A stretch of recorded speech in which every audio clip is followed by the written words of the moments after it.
Sous le soleil implacable de 1748, sur les terres de Saint-Domingue, où le sucre entachait de sang l'histoire et la dignité était broyée avec la canne, une femme subissait quotidiennement le châtiment de ses maîtres. Jasmine, marquée dans sa chair et dans son âme, semblait destinée à périr en silence au milieu des champs de canne interminables. Cependant, par un après-midi étouffant, entre la poussière rouge et les rires pervers des commandeurs, un cavalier aux vêtements raffinés apparut à l'horizon. Qui était-il vraiment? Un sauveur ou simplement un homme de plus, avec des secrets capables de tout détruire? Restez jusqu'à la fin, car ce que vous découvrirez n'est pas seulement un récit de souffrance, mais une vérité qui traverse le temps. Avant de commencer cette histoire captivante, j'aimerais que vous commentiez d'où vous écoutez ce beau récit. J'adore découvrir jusqu'où nos histoires peuvent voyager. Habitation Saint-Pierre, colonie de Saint-Domingue, 1748. La chaleur tombait comme du plomb fondu sur la terre. L'humidité collait à la peau, mêlée à la sueur et à la poussière rouge qui recouvrait tout. L'odeur sucrée de la canne se mélangeait à l'odeur âcre de la sueur et du sang. Il n'y avait pas de vent suffisant pour soulager le tourment. Au milieu de cet enfer vert et doré, une femme marchait pieds nus sur la terre brûlée par les fours de la sucrerie de l'habitation Saint-Pierre. Sa peau sombre brillait sous le soleil implacable, non pas à cause de l'huile ou de la santé, mais à cause de la sueur constante d'un travail sans fin. Les marques sur son dos racontaient des histoires que sa bouche ne prononcerait jamais. Certaines cicatrices étaient anciennes, blanchies comme des cordes sous la peau, d'autres récentes, encore rougies, palpitant à chaque mouvement. Sa robe de coton grossier, autrefois peut-être blanche, était maintenant d'un brun sale, indéfinissable, déchirée au niveau des genoux et des épaules. Il n'y avait rien d'humain dans le traitement qu'elle recevait, seulement la cruauté transformée en routine. Chaque lever de soleil apportait la même torture. Les commandeurs la réveillaient avant l'aube, avec des cris et des coups de pied à la porte de la case des esclaves. Les chiens aboyaient furieusement, enchaînés, juste pour ne pas dévorer les esclaves. Les hommes riaient, toujours riaient, comme si la souffrance des autres était le meilleur divertissement que ces terres pouvaient offrir. Jasmine baissait la tête, serrait les dents jusqu'à en avoir mal, et sortait pour un jour de plus. Parfois, avant même que la première lumière ne déchire l'horizon, elle avait déjà senti le fouet brûler sa peau. Les champs de canne s'étendaient à l'infini sous le ciel. La coupe de la canne déchirait ses mains. Le transport des lourds ballots lui courbait la colonne vertébrale. Et quand l'épuisement pliait son corps, venaient les humiliations. « Plus vite, négresse paresseuse !» criaient les commandeurs. Le fouet claquait dans l'air avant de mordre sa chair. La poussière se mélangeait aux larmes qu'elle ne permettait pas de couler. Mais pire que les coups de fouet étaient les regards. Les maîtres l'observaient comme si elle était moins qu'un animal, un objet cassé, un outil défectueux qui pouvait encore être utilisé jusqu'à la fin. Les autres esclaves la regardaient à peine, craignant d'attirer le même malheur sur eux. Jasmine était seule, complètement seule, au milieu de dizaines de personnes. Son cœur battait avec une rage contenue qui grandissait chaque jour. Parfois, elle rêvait de fuir, de crier, d'incendier tout cela, mais elle se taisait, car elle savait que tout acte de rébellion serait puni de mort, ou pire, de torture qui ferait de la mort une bénédiction. Le silence était sa seule armure. La case des esclaves, où elle dormait, était un trou sans fenêtre, avec un sol en terre battue et un toit de chaume qui laissait entrer la pluie et les insectes. La nuit, elle entendait les rats courir sur les paillasses déchirées. Parfois, elle pleurait en silence, en serrant ses genoux, cachant son visage pour que personne ne l'entende. Elle pleurait pour sa mère, qui était morte dans les champs de canne quand Jasmine était encore enfant. Elle pleurait pour l'enfance qu'elle n'avait jamais eue. Elle pleurait pour un avenir qui semblait une cruelle impossibilité. Ce jour-là, cependant, quelque chose changea. Le soleil était plus brutal que jamais, l'air lourd comme du plomb. Les maîtres étaient de plus mauvaise humeur que d'habitude. L'un d'eux, Le commandeur Séverin Bertrand, un homme gros avec une barbe mal taillée et de petits yeux de porc, s'enragea parce que Jasmine trébucha en portant un paquet de cannes. La barre de fer s'éleva dans l'air et retomba de toute sa force sur son dos. Le son fut comme un coup de tonnerre sec. Elle tomba à genoux. La poussière l'engloutit comme un suaire d'humiliation. Les hommes rirent, des rires cruels, vides de toute humanité. La douleur était si intense qu'elle pouvait à peine respirer. Jasmine leva le visage. Ses yeux brûlaient, non seulement de la douleur physique, mais de quelque chose de plus profond, une flamme qui refusait de s'éteindre. Ses lèvres tremblaient. Mais elle ne supplia pas, ne dit rien, se contenta de serrer la mâchoire, laissant la rage la soutenir en silence. À ce moment-là, au loin, une escorte apparut sur la route. Le son des sabots des chevaux sur la terre brisa les rires des hommes. Tous se retournèrent. Un cavalier s'approchait, monté sur un cheval andalou gris, suivi de 2 serviteurs à dos de mulet. L'homme était grand, vêtu d'une veste bleu marine de coupe européenne, d'un pantalon blanc et de bottes de cuir fin. À sa ceinture, une épée à la poignée dorée. Son visage était grave, marqué par une barbe bien taillée et des yeux sombres qui observaient tout avec intensité. Son regard tomba sur Jasmine, agenouillée dans la poussière, enchaînée, le sang coulant sur son dos. Elle aussi le vit, et, bien qu'elle pût à peine soutenir son regard, elle ressentit quelque chose d'étrange.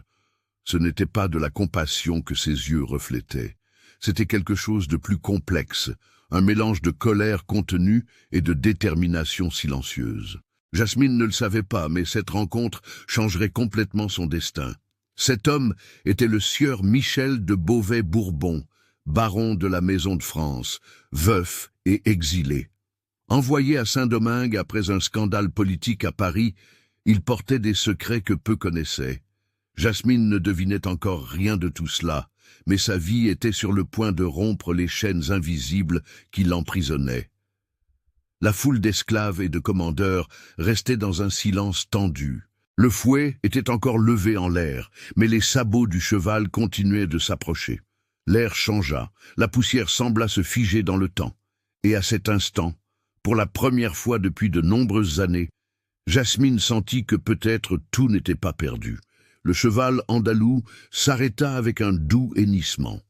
Le cuir de la selle grinça lorsque le cavalier descendit avec des mouvements précis, presque militaires. Le soleil, haut et impitoyable, faisait briller la poussière suspendue dans l'air comme des fragments de verre.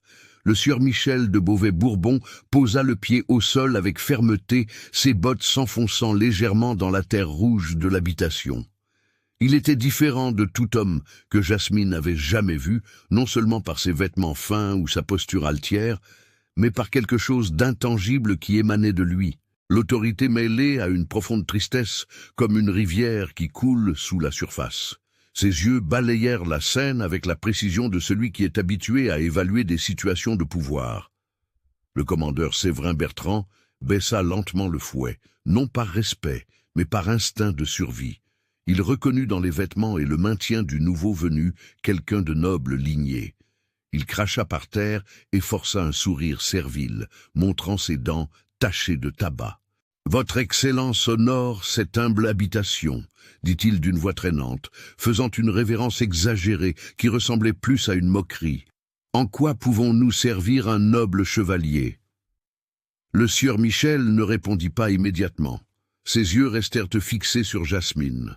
La femme était toujours à genoux, la tête basse, mais son corps tremblait non pas de peur, mais d'une contention féroce. Du sang frais coulait sur son dos, tachant sa robe déchirée. Une mouche se posa sur la blessure. Elle ne bougea même pas. Le baron fit 3 pas vers elle. Chaque pas sonna comme une sentence. Le silence autour devint absolu. Même les oiseaux semblaient avoir cessé de chanter. Il s'agenouilla devant Jasmine, descendant à son niveau, un geste qui choqua tous les présents. Un noble ne s'agenouillait jamais devant une esclave. « Regardez-moi » dit le sieur Michel d'une voix grave mais douce. Jasmine hésita. Lever les yeux vers un maître était dangereux. Cela pouvait être interprété comme de l'insolence, comme un défi, mais quelque chose dans cette voix la força à obéir. Lentement, elle leva le visage. Ses yeux, noirs comme la nuit la plus profonde, rencontrèrent les siens. Et dans cette rencontre, quelque chose changea dans l'air. Une étincelle invisible mais réelle passa entre eux. Le sieur Michel vit dans ses yeux la même blessure qu'il portait, la perte, l'injustice, le poids d'être prisonnier d'un destin qu'il n'avait pas choisi. Il vit aussi la force, le refus de briser complètement la dignité qu'aucun fouet n'avait réussi à détruire. « Quel est votre nom » demanda-t-il. « Jasmine » répondit-elle, sa voix rauque de désuétude et de souffrance. « Jasmine » répéta-t-il lentement, comme s'il gardait le son en mémoire. Puis il se tourna vers Séverin. « Baissez ce fouet. » Le commandeur hésita. Sa main serra le manche en cuir. « Avec tout le respect, votre Excellence, la négresse appartient à Monsieur Gaston de Montaigne, propriétaire de cette habitation. Je ne peux... »« Je l'ai dit, » coupa le sieur Michel, se levant de toute sa hauteur. « Baissez le fouet. » L'autorité, dans sa voix, n'admettait pas de contestation. Séverin, aussi détestait-il obéir, lâcha l'arme au sol. Le son métallique résonna comme une cloche. Les autres esclaves levèrent les yeux, incrédules. Ils n'avaient jamais vu un commandeur reculer. Le sieur Michel tira un mouchoir de soie de la poche intérieure de sa veste et l'offrit à Jasmine, pour sa blessure. Elle regarda le tissu fin, blanc, immaculé. Elle était trop sale pour le toucher. Ses mains étaient couvertes de terre et de sang. Mais il insista, plaçant délicatement le mouchoir dans sa main. Le contact fut bref. Mais Jasmine sentit la chaleur de sa peau, si différente du froid des chênes. « Où est votre maître » demanda le sieur Michel, sans détourner ses yeux d'elle. « À la maison de maître » répondit l'un des contremaîtres, un homme de couleur aux yeux méfiants, mais il ne reçoit pas de visite sans préavis. « Alors, avertissez-le » ordonna le baron. « Dites-lui que le sieur Michel de Beauvais-Bourbon, baron de France, souhaite lui parler immédiatement. » Le titre tomba comme une bombe. Les hommes se regardèrent, pâles. Un baron ici, dans cette habitation oubliée de Dieu. Le contremaître partit en courant vers la maison de maître, trébuchant dans sa hâte. Séverin essuya la sueur de son front avec le dos de sa main, essayant de cacher son tremblement. Le sieur Michel tendit la main à Jasmine. « Levez-vous. » Elle regarda cette main. Ce n'était pas la main calleuse d'un travailleur, mais ce n'était pas non plus la main molle de celui qui n'avait jamais connu l'effort. C'était la main d'un guerrier, de quelqu'un qui connaissait à la fois le luxe et le combat. Jasmine hésita. 3 secondes, et toute l'habitation retint son souffle, puis elle toucha cette main. Il n'y eut ni musique céleste, ni tonnerre, juste le geste simple d'une femme acceptant l'aide d'un homme. Mais à l'habitation Saint-Pierre, en 1748, ce geste était le début d'une tempête qui ébranlerait les fondations de ce monde de sucre et de sang. Le sieur Michel l'aida à se lever avec fermeté. Jasmine chancela, mais il la tint par le bras, l'empêchant de tomber. Le contact prolongé fit exploser les murmures parmi les présents. Un baron touchant une esclave, la tenant comme si c'était une dame de la cour. C'était inouï, scandaleux, dangereux, mais le sieur Michel ne s'en souciait pas. Ses yeux parcoururent rapidement les autres marques sur le corps de Jasmine. Les poignets éraflés par les chaînes, les pieds fendillés, la maigreur excessive. Chaque détail alimentait la fureur qui grandissait en lui, une fureur froide et calculée. La maison de maître était une construction imposante, blanche, avec de larges vérandas et des carreaux décoratifs décorant les murs. Elle contrastait brutalement avec les misérables cases des esclaves derrière la sucrerie. Sur la véranda, un homme gros, avec une perruque poudrée et des vêtements trop colorés pour le climat, observait la scène avec des jumelles. Monsieur Gaston de Montaigne, le propriétaire de tout cela. Il descendit les escaliers de la maison avec la pompe de celui qui se croit un petit roi dans son domaine. Derrière lui, 2 esclaves portaient un parasol pour le protéger du soleil. Son ventre proéminent balançait à chaque pas, le visage rouge, non par la chaleur, mais par la boisson constante. « Votre Altesse !» s'exclama-t-il d'une voix mielleuse, ouvrant les bras comme s'il recevait un vieil ami. « Quel honneur inattendu, quelle joie suprême!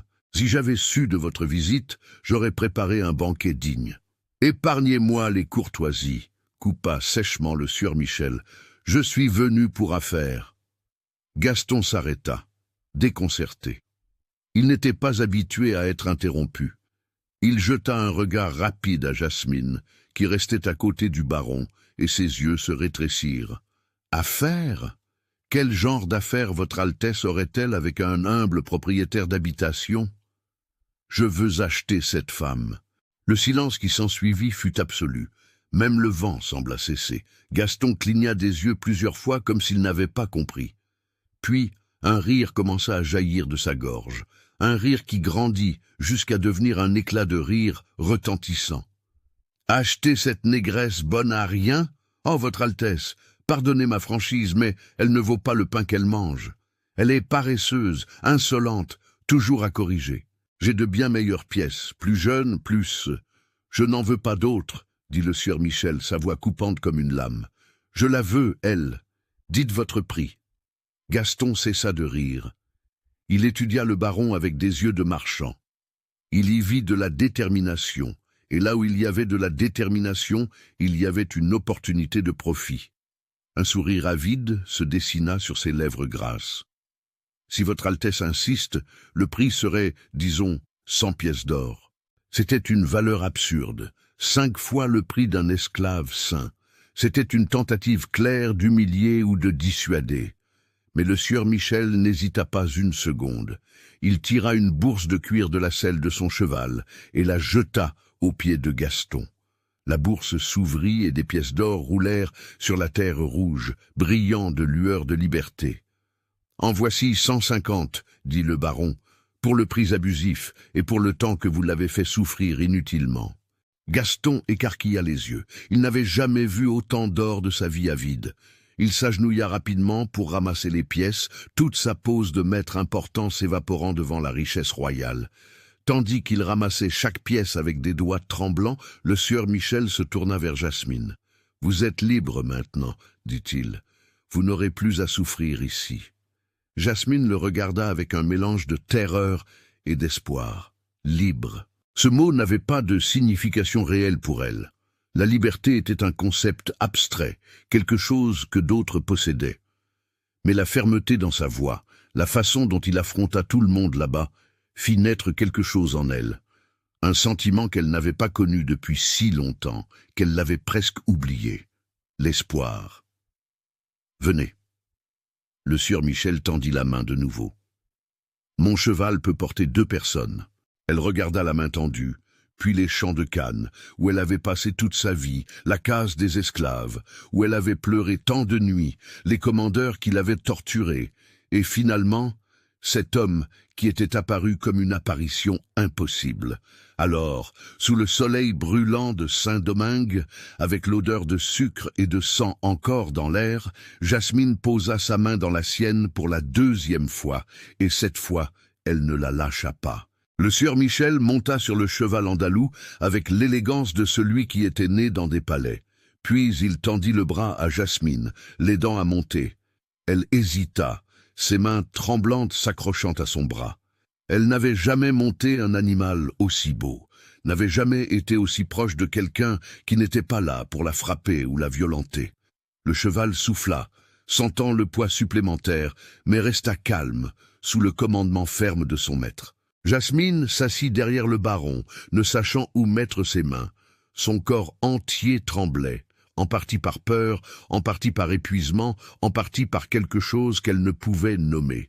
Le sieur Michel remarqua son hésitation et dit à voix basse, juste pour elle, « Accrochez-vous à moi, je ne vous laisserai pas tomber. » Elle posa timidement ses mains sur sa taille, sentant le tissu fin de la veste sous ses doigts calleux.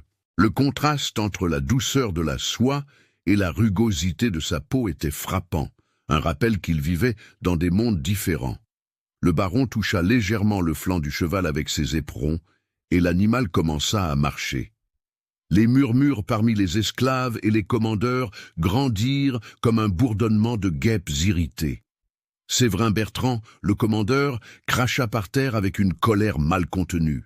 Gaston de Montaigne comptait ses pièces d'or avec des yeux brillants d'avidité, ayant déjà oublié la femme qu'il venait de vendre. Pour lui, ce n'était qu'une transaction de plus. Mais pour tous ceux qui étaient là, cette scène était troublante. Un baron emmenant une esclave comme si c'était une dame. « Regardez-moi ça !» se moqua l'un des contremaîtres. « La négresse est devenue princesse en un clin d'œil. »« On verra bien ce qu'elle est, » répondit un autre avec un rire obscène. « Noble ou pas, tous les hommes veulent la même chose d'une belle esclave. » Jasmine entendit les mots et sentit son sang se glacer. Était-ce cela? Échanger un enfer pour un autre? Ses mains recommencèrent à trembler. Le sieur Michel, comme s'il lisait ses pensées, parla sans tourner la tête. « N'écoutez pas ce qu'ils disent.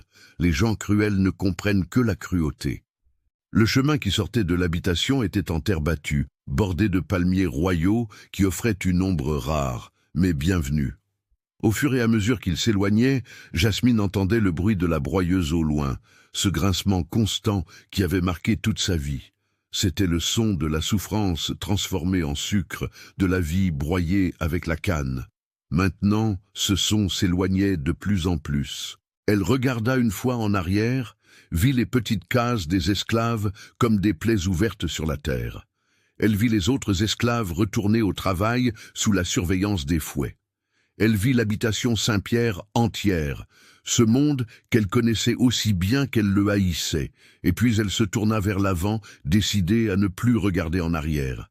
Le soleil commençait à décliner, teignant le ciel d'orange et de rose.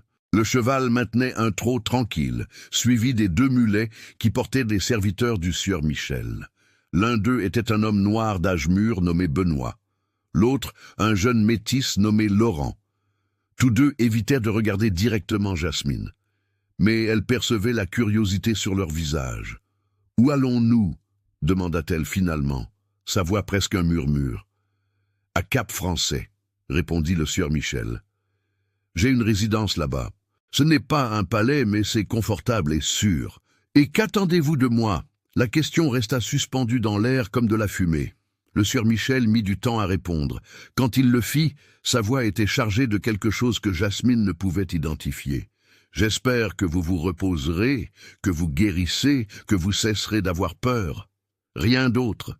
Elle ne crut pas complètement, mais quelque chose dans la sincérité de cette voix fit une petite brèche dans sa méfiance. Pourtant, elle resta sur ses gardes. Tous les maîtres disaient de belles choses au début. C'était après qu'ils montraient leurs véritables intentions. La nuit commença à tomber comme un lourd manteau. Le chant des grillons et des grenouilles remplit le silence. De petits feux d'habitation lointaines ponctuaient l'obscurité comme des étoiles tombées. L'air se rafraîchit un peu, apportant l'odeur de la terre humide et des fleurs nocturnes. Jasmine sentait ses paupières s'alourdir. Combien de temps n'avait-elle pas dormi sans terreur? Des années, peut-être. L'épuisement commença à vaincre la peur, et sa tête tomba en avant, se reposant involontairement sur le dos du sieur Michel. Il sentit le poids et la chaleur de sa tête sur son dos. Il ne dit rien, se contenta de tenir les rênes plus fermement pour que le balancement du cheval ne la réveille pas. Il y avait quelque chose de profondément émouvant dans ce geste de confiance involontaire. Une femme qui avait tant souffert, se permettant enfin un moment de repos. Benoît chevaucha à côté d'eux et dit à voix basse. « Monsieur, la maison est encore à 2 heures de distance. Mademoiselle est très blessée. Il serait peut-être prudent de s'arrêter dans une auberge et de soigner ses blessures. » Le sieur Michel acquiesça. Quelques minutes plus tard, ils aperçurent une auberge au bord de la route. Une simple construction en torchis avec des lumières de bougies aux fenêtres. Le baron arrêta le cheval avec précaution pour ne pas réveiller brusquement Jasmine. « Réveillez-vous » dit-il doucement. Elle ouvrit les yeux, effrayée, désorientée. Pendant un instant, elle ne sut pas où elle était. Puis la mémoire revint. L'habitation, le baron, la fuite. Non, ce n'était pas une fuite, c'était autre chose, quelque chose qui n'avait pas encore de nom. Le sieur Michel descendit le premier, puis l'aida à descendre. Les jambes de Jasmine tremblèrent en touchant le sol, trop faibles pour la soutenir après une journée entière de tourments, et la chevaucher. Il la tint par la taille, jusqu'à ce qu'elle retrouve son équilibre. Le toucher était ferme, mais respectueux, sans aucune insinuation. « Benoît, demandez une chambre pour mademoiselle et de l'eau chaude pour laver les blessures, » ordonna-t-il. « Mademoiselle. » Benoît écarquilla les yeux. Se référer à une esclave comme mademoiselle était inédit, mais il connaissait suffisamment son maître pour ne pas poser de questions. Il acquiesça et entra dans l'auberge. Le propriétaire de l'auberge était un homme portugais corpulent, aux moustaches tombantes, qui les reçut avec des révérences exagérées, en percevant la qualité des vêtements du sieur Michel. « Votre seigneurie honore mon humble établissement. J'ai du bon vin de Bordeaux, du fromage des Alpes, du pain frais. Je veux juste une chambre propre et de l'intimité, » dit le sieur Michel, en plaçant des pièces d'argent dans la main de l'homme. « Et que personne ne soit dérangé. » Le tavernier mordit les pièces pour tester leur authenticité, sourit satisfait et indiqua une porte au fond. « La meilleure chambre de la maison, monsieur. Et si vous avez besoin de compagnie féminine, je connais quelques jeunes femmes. »« Je n'ai besoin de rien de tout cela, » coupa froidement le baron. « Juste de l'eau chaude et des linges propres. » Jasmine fut conduite à la chambre. Elle était petite, mais propre, avec un vrai lit, pas une paillasse à même le sol. Il y avait une fenêtre avec des rideaux, une table avec une bassine, un miroir embué sur le mur. Pour elle, cela semblait luxueux comme un palais. Benoît apporta une bassine d'eau chaude, fumante, et des linges blancs de coton. Le sieur Michel resta à la porte. « Vous devez laver vos blessures, » dit-il. « Laurent ira chercher une femme au village pour vous aider. Je serai dehors. Si vous avez besoin de quoi que ce soit, il suffit d'appeler. » Il ferma la porte, la laissant seule pour la première fois. Jasmine resta debout au centre de la chambre, regardant autour d'elle comme si tout allait disparaître à tout moment. Elle s'approcha de la bassine et toucha l'eau. Elle était tiède, propre, avec une odeur d'herbe. Quand s'était-elle lavée pour la dernière fois avec de l'eau propre? Elle ne parvenait pas à s'en souvenir. Avec des mouvements lents, elle commença à retirer sa robe déchirée et sale. La douleur dans son dos était intense, à chaque fois qu'elle bougeait les bras. Quand elle réussit à enlever le tissu, elle se regarda dans le miroir pour la première fois depuis des années. Le reflet qu'elle vit l'effraya. Une femme trop maigre, avec des côtes saillantes, des cicatrices sur tout le corps, des yeux enfoncés. Mais il y avait encore de la vie dans ses yeux, une étincelle qui refusait de s'éteindre. Elle mouilla un linge dans l'eau chaude et commença à nettoyer le sang séché. L'eau devint vite rouge. Chaque contact brûlait, mais était aussi libérateur. C'était comme laver non seulement la saleté, mais une partie de l'humiliation. Des larmes silencieuses coulèrent sur son visage, tandis qu'elle nettoyait chaque marque, chaque cicatrice, chaque blessure. Ce n'étaient pas des larmes de douleur seulement, c'étaient des larmes de soulagement, de rage, de confusion. On frappa à la porte. « Mademoiselle, je suis Marianne. Je suis venue aider. » Une femme noire, plus âgée, aux cheveux gris attachés dans un foulard coloré, entra apportant des vêtements propres et des pommades. Ses yeux étaient doux, pleins de compréhension. Elle ne posa pas de questions, se contenta de commencer à aider. « Ces blessures sont vilaines, » murmura Marianne, appliquant une pommade à base d'herbes qui brûlait, mais soulageait. « Mais elles vont guérir. Le corps guérit toujours, mademoiselle. C'est l'âme qui met plus de temps. » Jasmine l'observa. « Pourquoi m'appelez-vous mademoiselle? Je suis une esclave. » Marianne sourit tristement. « Je ne sais pas quels accords mademoiselle a avec ce noble homme là-bas, mais il a demandé que nous traitions mademoiselle avec respect, et c'est ce que je ferai. » Après avoir nettoyé et soigné toutes les blessures, Marianne l'aida à enfiler une chemise de coton propre et une jupe simple mais intacte. C'étaient des vêtements de femme libre, pas d'esclave. Jasmine toucha le tissu avec révérence. Marianne coiffa ses cheveux crépus avec soin, défaisant les nœuds sans tirer. C'était une attention que Jasmine n'avait pas reçue depuis son enfance, lorsque sa mère vivait encore. « Vous êtes prête ?» dit Marianne. « Monsieur a fait dire qu'il y a de la nourriture qui vous attend. » Quand Jasmine sortit de la chambre, elle trouva une table dressée avec du pain, du fromage, des fruits, de la viande rôtie et du vin. Le sieur Michel était assis sur une chaise, regardant par la fenêtre la nuit. Quand il la vit entrer, il se leva immédiatement. Ses yeux parcoururent rapidement son visage, comme pour vérifier qu'elle allait bien. « Asseyez-vous, » dit-il, en indiquant la chaise à table. « Vous devez être affamé. » Elle regarda la nourriture avec désir et peur. Manger en présence d'un maître était dangereux. Tout faux mouvement pouvait être puni, mais la faim était plus forte. Elle s'assit au bord de la chaise, prête à se lever au premier signe de danger. Le sieur Michel se servit du vin et ensuite remplit un verre pour elle. Jasmine écarquilla les yeux. Les esclaves ne buvaient pas de vin. « Buvez, dit-il, cela aide à soulager la douleur. » Elle prit le verre à deux mains et prit une petite gorgée. Le liquide descendit en brûlant, mais laissant un goût sucré. C'était différent de tout ce qu'elle avait jamais goûté. Le sieur Michel ne mangea pas, se contenta de l'observer. Cela la rendit encore plus nerveuse. « Monsieur ne va pas manger ?» demanda-t-elle timidement. « J'ai mangé avant, cette nourriture est pour vous. » Jasmine commença à manger d'abord lentement, puis avec plus d'urgence. Le pain était frais et moelleux. Le fromage avait un goût prononcé, la viande était succulente.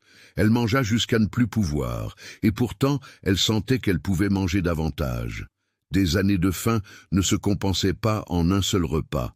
Quand elle eut terminé, le sieur Michel parla. « Il y a quelque chose que je dois vous dire, quelque chose sur qui je suis, et pourquoi je vous ai tiré de cet endroit. » Jasmine le regarda, le cœur battant. Voici la vérité, le prix à payer.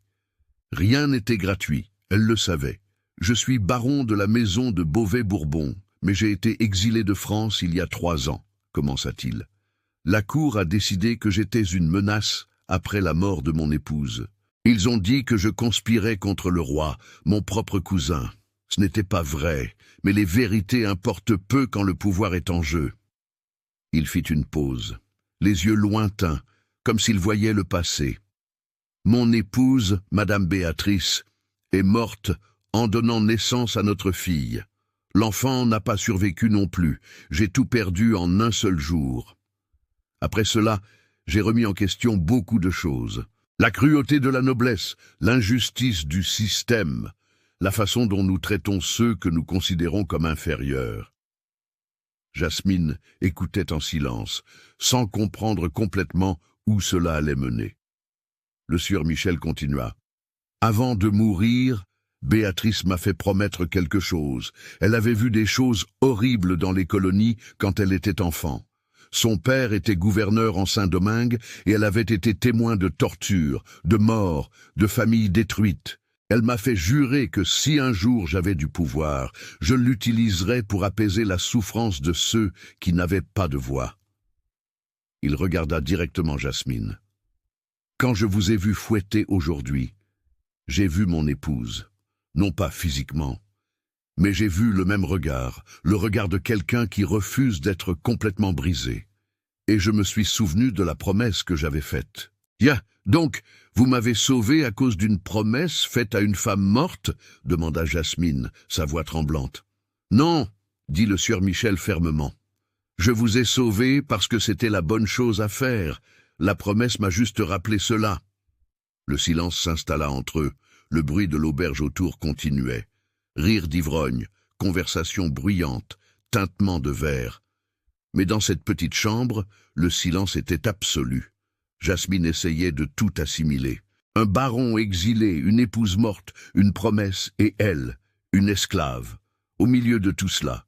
« Et maintenant ?» demanda-t-elle finalement. « Que va-t-il m'arriver maintenant ?» Le sieur Michel respira profondément. « Ceci, je peux vous enregistrer comme affranchi, libre. Vous pouvez aller où vous voulez, ou vous pouvez rester chez moi, travailler comme employé libre, avec un salaire et du respect. Le choix vous appartient. Jasmine le regarda, cherchant des signes de mensonge, mais ne trouva que de la sincérité. Libre. Ce mot, impossible. Était-ce réel, ou juste une illusion qui se dissiperait à l'aube? « J'ai besoin de réfléchir, dit-elle, la voix rauque. « Vous avez tout le temps du monde, répondit le sieur Michel. Aujourd'hui, reposez-vous simplement. Demain, nous reparlerons. Il se leva et se dirigea vers la porte. Avant de sortir, il se retourna une dernière fois. « Jasmine, il y a encore une chose. Demain, des hommes de l'habitation pourraient venir nous chercher. Gaston de Montaigne a peut-être reçu l'or, mais les hommes comme lui n'aiment pas perdre, surtout quand ils perdent face à quelqu'un qui a défié leur autorité. Nous devons être préparés. » Son cœur se glaça. Bien sûr, la liberté avait toujours un prix, et le prix serait la guerre. « Dormez tant que vous le pouvez, » dit le baron. « Benoît et Laurent monteront la garde. » Et puis, il sortit, fermant doucement la porte. Jasmine resta seule dans la chambre, l'odeur de la nourriture encore dans l'air, le goût du vin sur ses lèvres et un tourbillon d'émotions dans sa poitrine. Elle s'allongea sur le vrai lit, sentant le matelas moelleux sous son corps endolori. Pour la première fois depuis des années, il n'y avait pas de paille qui lui piquait la peau, ni d'humidité glaciale remontant du sol. Elle ferma les yeux, mais ne put dormir. Son esprit courait, libre. Pouvait-elle y croire? Et si c'était un piège? Et si des hommes venaient la chercher? Et si le sieur Michel changeait d'avis? 1000 questions sans réponse tourbillonnaient dans sa tête, mais au fond, une petite flamme commençait à grandir. L'espoir, cette chose dangereuse et belle qu'elle avait enterrée depuis si longtemps, commençait à renaître, fragile, mais persistante. Et tandis que la nuit avançait et que les bruits de l'auberge diminuaient, Jasmine se permit de rêver à un avenir où elle n'appartenait à personne, où elle pouvait marcher sans chaîne, où elle pouvait être simplement humaine. Et pour la première fois depuis de nombreuses années, elle s'endormit sans cauchemar. L'aube arriva, teignant le ciel de rose et d'or. Jasmine se réveilla en sursaut, le cœur battant, s'attendant à entendre les cris des commandeurs et le claquement des fouets. Mais il n'y avait que le silence, le chant lointain des coqs, le bruissement des arbres, la douce brise entrant par la fenêtre. Il lui fallut quelques secondes pour se souvenir où elle était. L'auberge, le baron, la fuite. C'était une fuite, c'était une libération. Elle n'arrivait toujours pas à y croire complètement. Elle s'assit sur le lit, sentant chaque muscle endolori.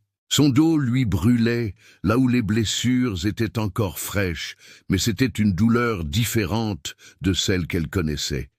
Il n'y avait pas la terreur du prochain coup de fouet, juste le processus de guérison du corps. Elle se leva lentement et marcha jusqu'à la fenêtre. Dehors, Benoît et Laurent conversaient à voix basse en préparant les chevaux. Le sieur Michel se tenait près de la route, observant l'horizon avec attention. Il y avait une tension dans sa posture. On frappa à la porte. « Mademoiselle Jasmine, puis-je entrer ?» C'était la voix de Marianne.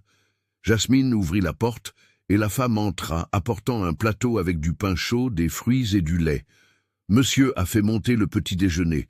Nous devons partir bientôt. » « Pourquoi? Quelque chose est-il arrivé ?» Marianne hésita, puis murmura. « Des nouvelles sont arrivées que des cavaliers de l'habitation Saint-Pierre sont sur la route, cherchant une esclave en fuite. Monsieur le baron veut partir avant qu'il ne nous trouve. » L'estomac de Jasmine se contracta. Bien sûr, elle savait que ce ne serait pas si simple. Gaston de Montaigne ne la laisserait pas partir facilement, même s'il avait reçu de l'or. Ce n'était pas une question d'argent, c'était une question de pouvoir. Un esclave qui s'échappait, même acheté, était un dangereux exemple pour les autres. Elle mangea rapidement la nourriture, perdant le goût devant la peur. Marianne l'aida à arranger ses cheveux et à attacher sa jupe pour faciliter le voyage. « Ayez foi, ma petite, » dit la vieille femme. « Cet homme ne semble pas du genre à abandonner facilement. » Quand Jasmine descendit, le sieur Michel était déjà monté sur le cheval andalou. Benoît tenait les rênes des mulets, Laurent, nerveux, regardait constamment la route. Le baron tendit la main à Jasmine, sans dire un mot. Elle monta, plus confiante cette fois, et s'installa derrière lui. « Tenez-vous bien, dit le sieur Michel, nous allons chevaucher vite. » Et ils partirent. Le cheval galopait avec force, ses sabots soulevant des nuages de poussière rouge. Les mulets couraient derrière. Benoît et Laurent supportaient le choc comme ils pouvaient. Le paysage défilait rapidement. Cocotiers, maisons en torchis, petites chapelles blanches, champs de manioc. Le soleil montait vite, promettant une autre journée brûlante. Jasmine se tenait fermement à la taille du sieur Michel, sentant ses muscles tendus sous la veste. Le vent fouettait son visage, lui arrachant des larmes, mais ce n'étaient pas des larmes de tristesse, c'était autre chose. La liberté avait le goût du vent sur le visage et de la poussière sur les lèvres. Après presque 2 heures de chevauchée, ils aperçurent la ville de Cap-Français à l'horizon, construite sur des collines, avec ses églises baroques et ses maisons colorées. La ville était une vision impressionnante.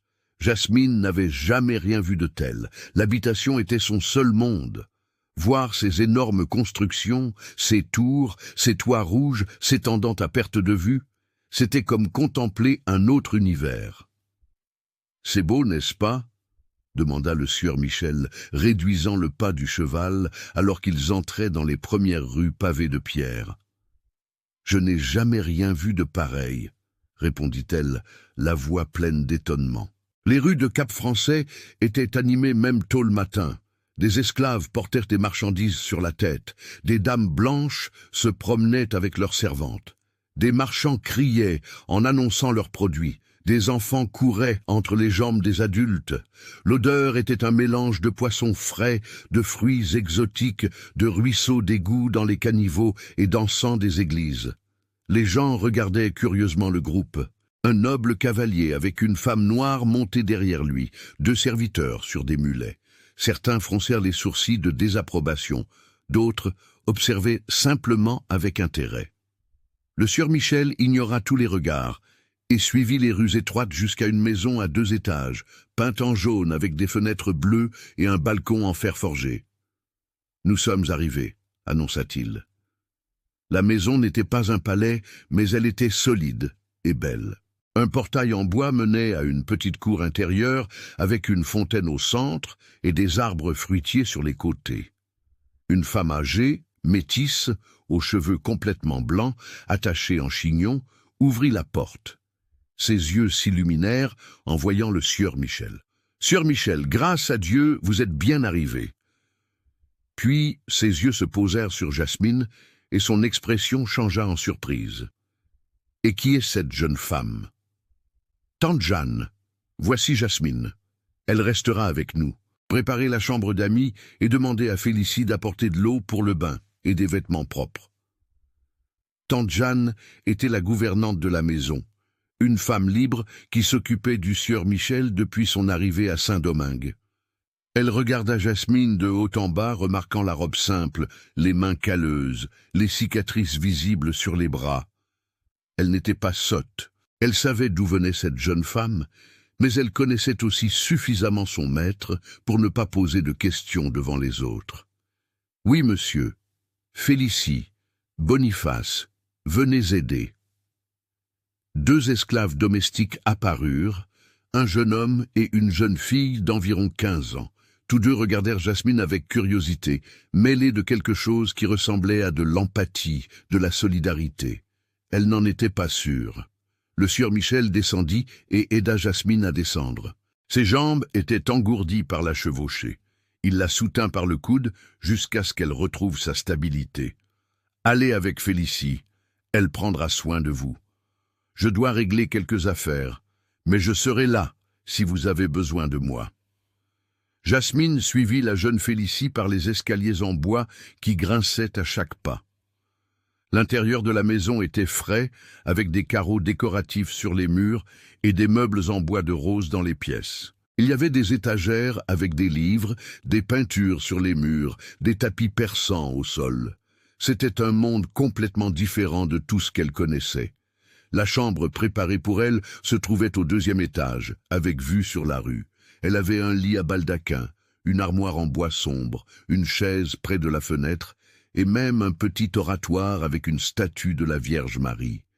Jasmine resta figée à la porte, n'osant pas entrer. « Vous pouvez entrer, madame, » dit Félicie gentiment. « Cette chambre est la vôtre. »« Je ne suis pas, madame, » murmura Jasmine. « J'étais une esclave. » Félicie la regarda avec compréhension.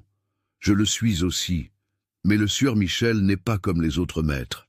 Ici, nous sommes traités avec respect. Nous travaillons, mais nous ne sommes pas fouettés. Nous avons suffisamment de nourriture et recevons même de nouveaux vêtements 2 fois par an. » Il y avait de l'espoir dans la voix de la jeune femme, mais aussi de la résignation. Elle était encore esclave, aussi gentille que soit le maître.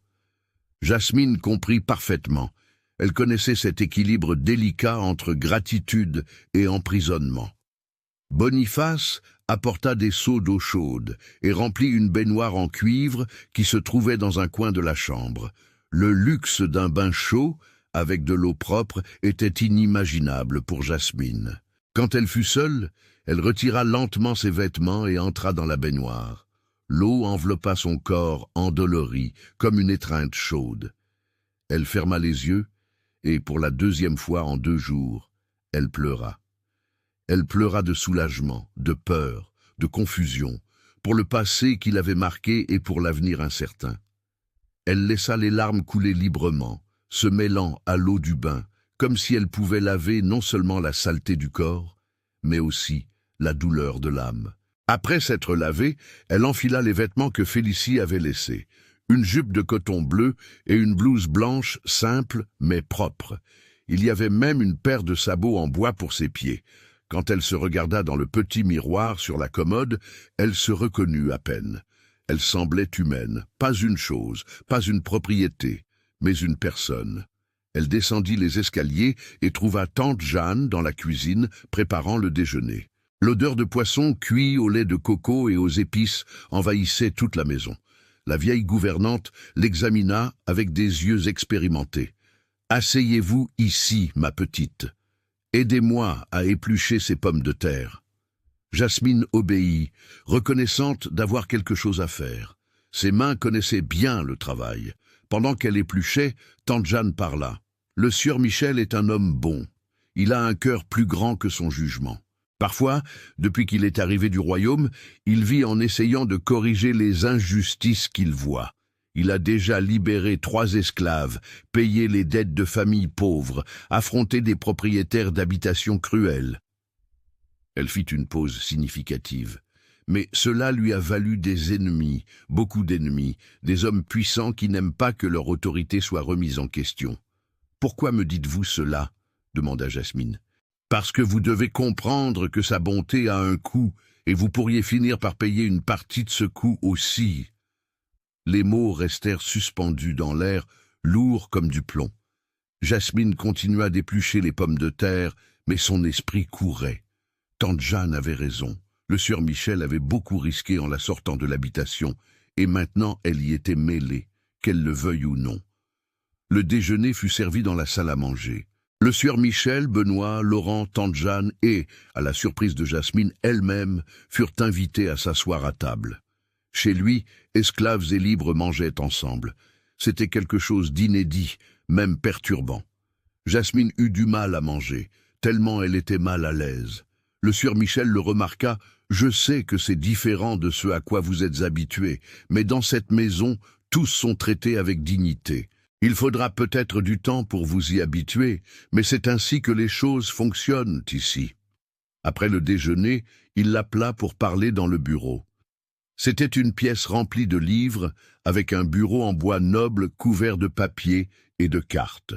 Une fenêtre donnait sur la cour intérieure, où l'on entendait le bruit de la fontaine. « Asseyez-vous, » dit-il, en indiquant une chaise rembourrée. Elle s'assit au bord, toujours tendue. Le sieur Michel s'assit derrière le bureau et prit quelques papiers. « J'ai envoyé Benoît au greffe ce matin. Ce sont vos papiers d'affranchissement. Vous êtes officiellement libre. » Il lui poussa les documents. Jasmine regarda ces papiers couverts de lettres qu'elle ne savait pas lire, de symboles qui signifiaient la liberté, mais qui pour elle n'étaient que des gribouillis incompréhensibles. « Je ne sais pas lire, » admit-elle, la honte chauffant son visage. « Alors, je vous apprendrai, » dit le sieur Michel simplement, comme si c'était la chose la plus naturelle du monde. « Nous commencerons demain. Tous les matins, après le petit déjeuner, nous aurons des leçons. » Jasmine le regarda, incrédule. « Pourquoi? Pourquoi feriez-vous cela pour moi ?» Il s'adossa à sa chaise, l'étudiant. « Parce que la liberté n'est pas seulement de ne pas avoir de chaîne, c'est d'avoir des choix. Et les choix nécessitent des connaissances. Si vous ne savez pas lire, vous dépendrez toujours des autres pour savoir ce qui est écrit dans les contrats, les lois, les documents. Je veux que vous soyez vraiment libre. » Les mots touchèrent quelque chose de profond en elle. Personne ne s'était jamais soucié de savoir si elle savait ou non quelque chose. Personne n'avait jamais pensé à son avenir au-delà du travail du lendemain. Et ici, un baron lui offrait de lui apprendre à lire. « Et en retour ?» demanda-t-elle, toujours méfiante. « Que voulez-vous de moi ?» Le sieur Michel soupira. « Rien que vous ne vouliez donner. Vous pouvez travailler ici comme employé libre si vous le souhaitez, en recevant un salaire. Vous pouvez apprendre un métier et partir. Vous pouvez faire ce que vous désirez.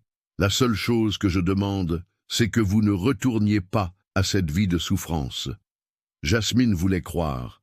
Elle voulait tellement croire que cela lui faisait mal. Mais des années d'abus lui avaient appris à se méfier de toute bonté. « Et si je veux partir maintenant? Alors vous partiriez? Avez-vous de l'argent ?» Il ouvrit un tiroir et posa quelques pièces d'argent sur la table. « Cela devrait suffire pour quelques mois, jusqu'à ce que vous trouviez du travail ou un endroit où rester. » Elle regarda les pièces. Une liberté réelle, tangible, brillant dans ces pièces d'argent. Elle pouvait les prendre et partir, commencer une vie quelque part où personne ne la connaîtrait. Mais ensuite elle regarda le sieur Michel, cet homme qui avait défié des propriétaires d'habitation pour elle, qui l'avait amené chez lui, qui lui offrait de lui apprendre. « Je ne partirai pas, » dit-elle, la voix ferme pour la première fois. « Pas encore. Je veux apprendre à lire d'abord. Je veux comprendre ces papiers qui disent que je suis libre. » Un petit sourire, presque imperceptible, apparut sur le visage du sieur Michel. « Alors, nous commençons demain. » Cette nuit-là, Jasmine s'allongea dans son nouveau lit, entre des draps propres, regardant le plafond. La lune entrait par la fenêtre, peignant tout d'argent. Elle pouvait entendre les sons de la ville, des chiens aboyant au loin, le murmure des conversations, le carillon des cloches de l'église marquant les heures. Elle pensa à sa mère, morte tant d'années auparavant. Elle pensa aux autres femmes de la case des esclaves, encore souffrant sous le fouet. Elle pensa à elle-même, allongée là dans cette chambre, libre. La culpabilité tenta de s'infiltrer. Pourquoi elle? Pourquoi avait-elle mérité cette chance quand tant d'autres non? Mais ensuite, elle se souvint des mots du sieur Michel. « La seule chose que je demande, c'est que vous ne retourniez pas à cette vie de souffrance. » Peut-être que sa liberté n'était pas une trahison envers les autres. Peut-être était-ce une promesse que des changements étaient possibles. Peut-être, juste peut-être, elle pourrait devenir un exemple que même les chaînes les plus lourdes pouvaient être brisées. Elle s'endormit avec cette pensée et, pour la première fois de sa vie, elle rêva de lettres qui dansaient et formaient des mots qui racontaient des histoires qu'elle était libre de lire et de comprendre. Et dans ce rêve, elle était libre, non seulement dans son corps, mais aussi dans son esprit. L'aube du jour suivant apporta plus que de la lumière.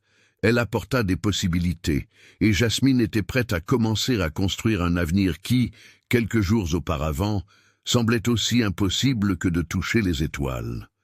Les semaines suivantes apportèrent une routine que Jasmine n'aurait jamais imaginée possible. Tous les matins, après le petit déjeuner, elle s'asseyait dans le bureau avec le sieur Michel. Il apportait papier, plume et encre, et, avec une patience infinie, lui enseignait les lettres.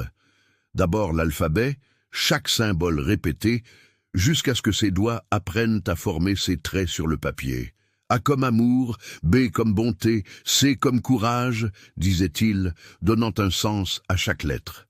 Jasmine répétait, sa voix hésitante au début, puis gagnant en confiance. Ses mains, habituées aux travaux lourds, tremblaient en tenant la plume délicate. Des taches d'encre salissaient le papier, salissaient ses doigts, mais le sieur Michel ne montrait jamais d'impatience. « Vous apprenez vite, disait-il, plus vite que beaucoup de gentilshommes que je connaissais à Paris. » Elle ne le croyait pas complètement, mais les mots réchauffaient quelque chose en elle. Il y avait de la fierté à apprendre, à voir ces symboles prendre un sens. Après 2 semaines, elle réussit à écrire son propre nom, Jasmine, 7 lettres qui représentaient son existence, son identité. Quand elle eut fini d'écrire, elle regarda le papier, les larmes aux yeux. « Maintenant, vous existez aussi sur le papier, » dit le sieur Michel doucement. « Personne ne peut effacer cela. » Les après-midi étaient consacrés au travail à la maison. Jasmine avait insisté pour travailler, incapable de rester oisive, non par obligation, mais parce qu'elle avait besoin de se sentir utile. Elle aidait tante Jeanne à la cuisine, apprenant des recettes qu'elle n'avait jamais goûtées. Elle aidait Félicie à s'occuper des vêtements, du nettoyage, du jardin, mais c'était différent. Personne ne criait, personne ne menaçait. Quand elle commettait des erreurs, on la corrigeait simplement avec douceur. « Vous n'avez pas besoin de travailler autant, » dit tante Jeanne un après-midi, observant Jasmine frotter le sol de la cuisine avec une détermination excessive. « Vous êtes libre maintenant. »« Je sais, » répondit Jasmine. « Mais si je ne travaille pas, j'ai l'impression de disparaître. Le travail a toujours été la seule chose qui m'a maintenue en vie. Sans lui, je ne sais pas qui je suis. » La vieille gouvernante l'assit avec compréhension. La liberté fait plus peur que les chaînes. Parfois, les chaînes, on les connaît. La liberté est un territoire inconnu. Le soir, Jasmine s'asseyait à la fenêtre de sa chambre, regardant les étoiles au-dessus de Cap-Français. Les cicatrices sur son dos lui brûlaient encore parfois. Rappel physique d'un passé qui refusait de disparaître complètement, mais quelque chose changeait en elle. La femme qui avait été fouettée à l'habitation faisait place à une autre personne, quelqu'un qu'elle ne connaissait pas encore complètement. Le sieur Michel changeait aussi. Jasmine le percevait, il souriait davantage, parlait davantage. La tristesse qu'il portait dans ses yeux semblait moins lourde. Parfois, elle le surprenait à la regarder, avec une expression qu'elle ne parvenait pas à déchiffrer. Ce n'était pas du désir, ce n'était pas de la possession, c'était quelque chose de plus doux, de plus complexe, du respect, peut-être, ou de l'admiration. Un jour, pendant la leçon de lecture, il apporta un livre différent. Ce n'était pas le catéchisme ou les textes simples qu'ils utilisaient, c'était un livre de poèmes. « Ceci appartenait à mon épouse, » dit-il, passant ses doigts sur la couverture de cuir usé. Elle adorait la poésie. Elle disait que les beaux mots pouvaient guérir des blessures que les remèdes n'atteignaient pas. Il ouvrit à une page marquée et commença à lire à voix haute. Les mots coulaient comme de la musique, parlant d'amour, de perte, d'espoir. Jasmine écoutait fascinée, chaque vers peignant des images dans son esprit. Quand il eut terminé, il y eut le silence. « C'était ainsi qu'elle voyait ?» demanda Jasmine. « Votre épouse ?» Le sieur Michel acquiesça. Béatrice voyait la beauté là où d'autres ne voyaient que la souffrance. Elle disait que notre obligation était de créer de la lumière là où il y avait de l'obscurité. Il fit une pause. « Parfois, je pense que je l'ai trahi, que je n'ai pas fait assez pour honorer cette vision. »« Non, je crois que vous le faites maintenant, » dit Jasmine doucement, « avec moi. » Ses yeux rencontrèrent les siens. À ce moment-là, quelque chose passa entre eux. Ce n'était pas encore de l'amour, non. C'était de la reconnaissance. 2 âmes blessées, trouvant du réconfort dans la présence l'une de l'autre. 2 survivants de tempêtes différentes, trouvant un port sûr, mais la paix ne durerait pas. Un matin, Benoît revint du marché avec des nouvelles inquiétantes. « Monsieur, il y a des hommes qui posent des questions dans la ville. Des hommes de l'habitation Saint-Pierre cherchent la jeune femme. » Le sieur Michel se tendit immédiatement. Quel genre de questions? Ils disent qu'une esclave s'est enfuie après avoir volé de l'or au maître, qu'il y a une récompense pour des informations, qu'elle est dangereuse. » Jasmine sentit son sang se glacer. Bien sûr, il l'avait transformée en criminelle. Peu importait qu'elle ait été achetée légalement.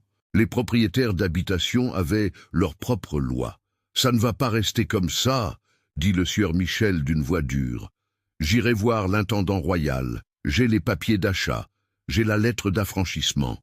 Ils ne peuvent pas simplement inventer des crimes. » Mais tante Jeanne secoua la tête. « L'intendant est le cousin de l'épouse de Gaston de Montaigne.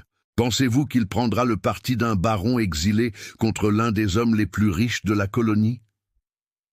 La vérité de ces mots pesa dans l'air comme du plomb.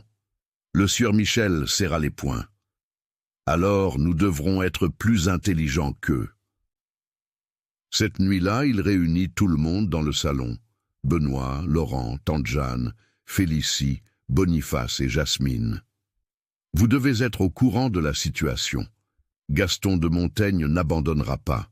Les hommes comme lui considèrent tout défi à leur autorité comme une menace personnelle. Il viendra après Jasmine, et quand il viendra, cela pourrait être violent. » Il regarda chacun d'eux. « Je ne vous oblige pas à rester. Si vous voulez partir, je vous donnerai de l'argent et des lettres de recommandation. Je ne vous en voudrai pas. » Personne ne bougea. Benoît parla le premier. « Je suis avec monsieur depuis qu'il est arrivé sur cette terre. Je ne l'abandonnerai pas maintenant. » Laurent acquiesça. Tante Jeanne se contenta de souffler. « Pensez-vous qu'une vieille femme comme moi ait peur des propriétaires d'habitations gâtées? J'ai vu pire. » Félicie et Boniface se regardèrent et acceptèrent également de rester. Ils étaient esclaves, oui, mais le sieur Michel les traitait bien. Ils savaient que s'ils tombaient, ils retourneraient à des maîtres cruellement différents. Jasmine fut la dernière à parler. « Tout cela est à cause de moi. Je devrais partir, disparaître. Ainsi, vous seriez en sécurité. »« Non, » dit le sieur Michel avec fermeté. « Vous n'avez rien causé. La faute est à un système cruel qui permet à des hommes comme Gaston d'exister, et si nous fuyions cela maintenant, nous fuirions toute notre vie. Non, nous allons l'affronter. »« Comment ?» demanda-t-elle. « Il a de l'argent, du pouvoir, de l'influence. Qu'avons-nous, nous ?» Le sieur Michel sourit, et il y avait quelque chose de dangereux dans ce sourire. « Nous avons la vérité, et nous avons des contacts que vous ne connaissez pas. Je n'ai pas été seulement exilé de France. J'ai été envoyé ici avec une mission secrète. Le roi se méfie des propriétaires d'habitation. Il pense qu'ils deviennent trop puissants, menaçant l'autorité de la couronne. J'ai des lettres qui peuvent ruiner Gaston si elles sont utilisées correctement. » Tous le regardèrent surpris.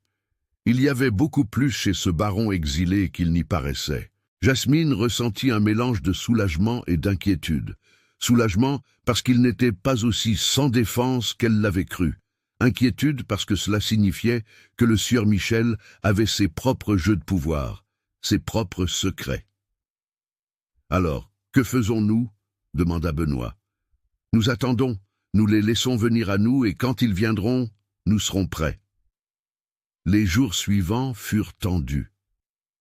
Jasmine avait du mal à se concentrer sur les leçons. Chaque bruit dans la rue la faisait sursauter. Chaque ombre semblait menaçante. Le sieur Michel remarqua son anxiété et, un après-midi, l'emmena dans la cour intérieure. « Vous devez apprendre à vous défendre, » dit-il, en lui tendant un petit couteau. « Je ne veux pas que vous viviez dans la peur, et s'ils viennent, je veux que vous sachiez vous protéger. » Il lui enseigna des mouvements de base, comment tenir la lame, où viser, comment utiliser le poids du corps. Jasmine apprenait avec une détermination féroce. Chaque mouvement était une promesse à elle-même. Jamais plus elle ne serait une victime sans défense. « Vous êtes forte, » dit-il, après un entraînement particulièrement intense. « Plus forte que vous ne l'imaginez. »« Je ne me sens pas forte, » admit-elle, en essuyant la sueur de son front. « J'ai peur tout le temps. »« Le courage n'est pas l'absence de peur, » dit le sieur Michel. « C'est d'agir malgré elle. Et vous avez fait cela tous les jours depuis que je vous ai tiré de cette habitation. » Les mots la touchèrent profondément. Jasmine regarda ses propres mains, des mains qui tenaient un couteau maintenant, des mains qui écrivaient son nom, des mains qui ne tremblaient plus autant. Peut-être qu'il avait raison, peut-être qu'elle était plus forte qu'elle ne le pensait. La nuit, elle ne put dormir. Elle descendit pour boire de l'eau et trouva le sieur Michel dans le bureau, travaillant à la lumière des bougies. Il leva les yeux quand elle entra. « Vous ne parvenez pas à dormir non plus ?»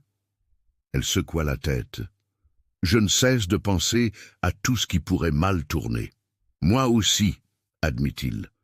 Il fit une pause puis dit « Il y a quelque chose que je dois vous dire, quelque chose qui pourrait changer la façon dont vous me voyez. » Jasmine acquiesça, le cœur battant. « Et qu'est-ce que c'est ?»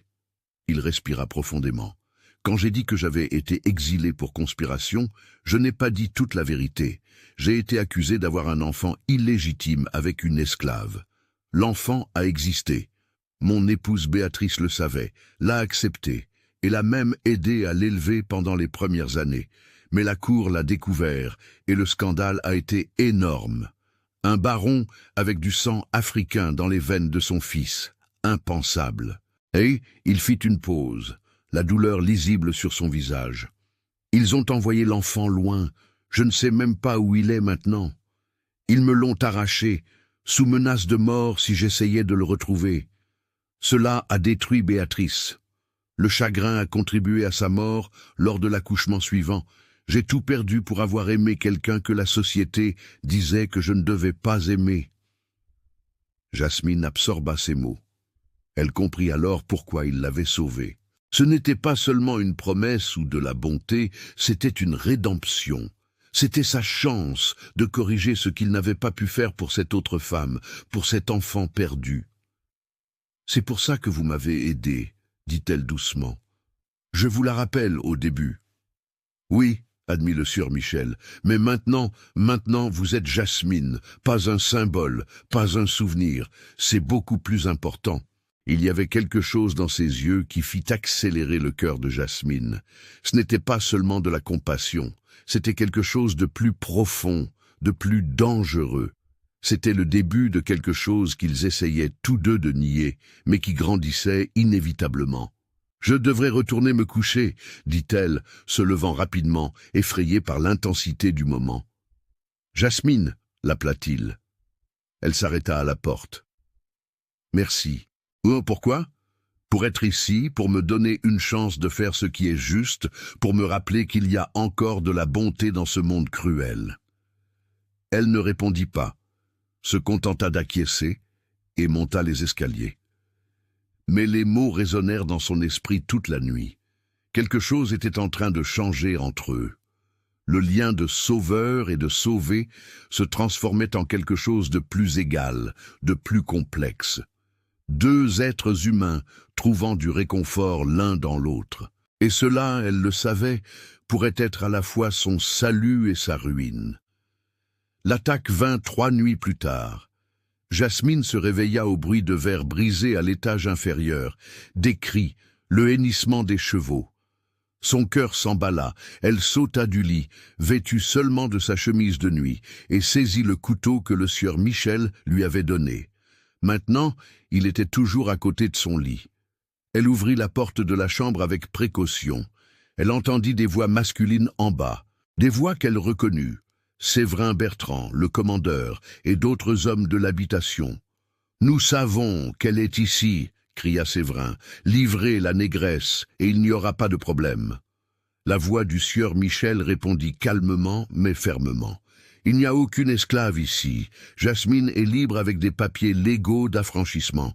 Vous envahissez une propriété privée. »« Des papiers que vous avez forgés, » accusa une autre voix. « Monsieur Gaston a des témoins qu'elle a volés. C'est une criminelle. » Jasmine descendit silencieusement les escaliers, se cachant dans l'ombre. Elle vit le sieur Michel dans le salon, bloquant l'entrée. Benoît et Laurent étaient à ses côtés, armés de bâtons. 5 hommes de l'habitation occupaient le salon, étant entrés par la fenêtre brisée. Séverin tenait un mousquet. « Dernière chance, » dit le commandeur. Soit vous livrez la négresse, soit nous envahissons chaque pièce de cette maison. Sur mon cadavre, répondit le sieur Michel. Séverin sourit. Si vous insistez... Il leva le mousquet. Jasmine ne pensa pas. Elle agit simplement. Elle cria et se précipita dans l'escalier, se plaçant entre l'arme et le sieur Michel. Le mouvement fut si inattendu que tout le monde se figea. « Ça suffit !» cria-t-elle, sa voix résonnant dans la maison. « Assez de violence, assez de destruction. Si vous voulez quelqu'un, c'est moi, mais je ne permettrai pas que vous blessiez ces gens à cause de moi. » Le sieur Michel tenta de la tirer en arrière, mais elle resta ferme. Elle fit face à Séverin, le couteau toujours dans sa main, le corps tremblant, mais résolu. « Vous avez toujours été trop courageuse pour votre propre bien, » dit le commandeur avec mépris.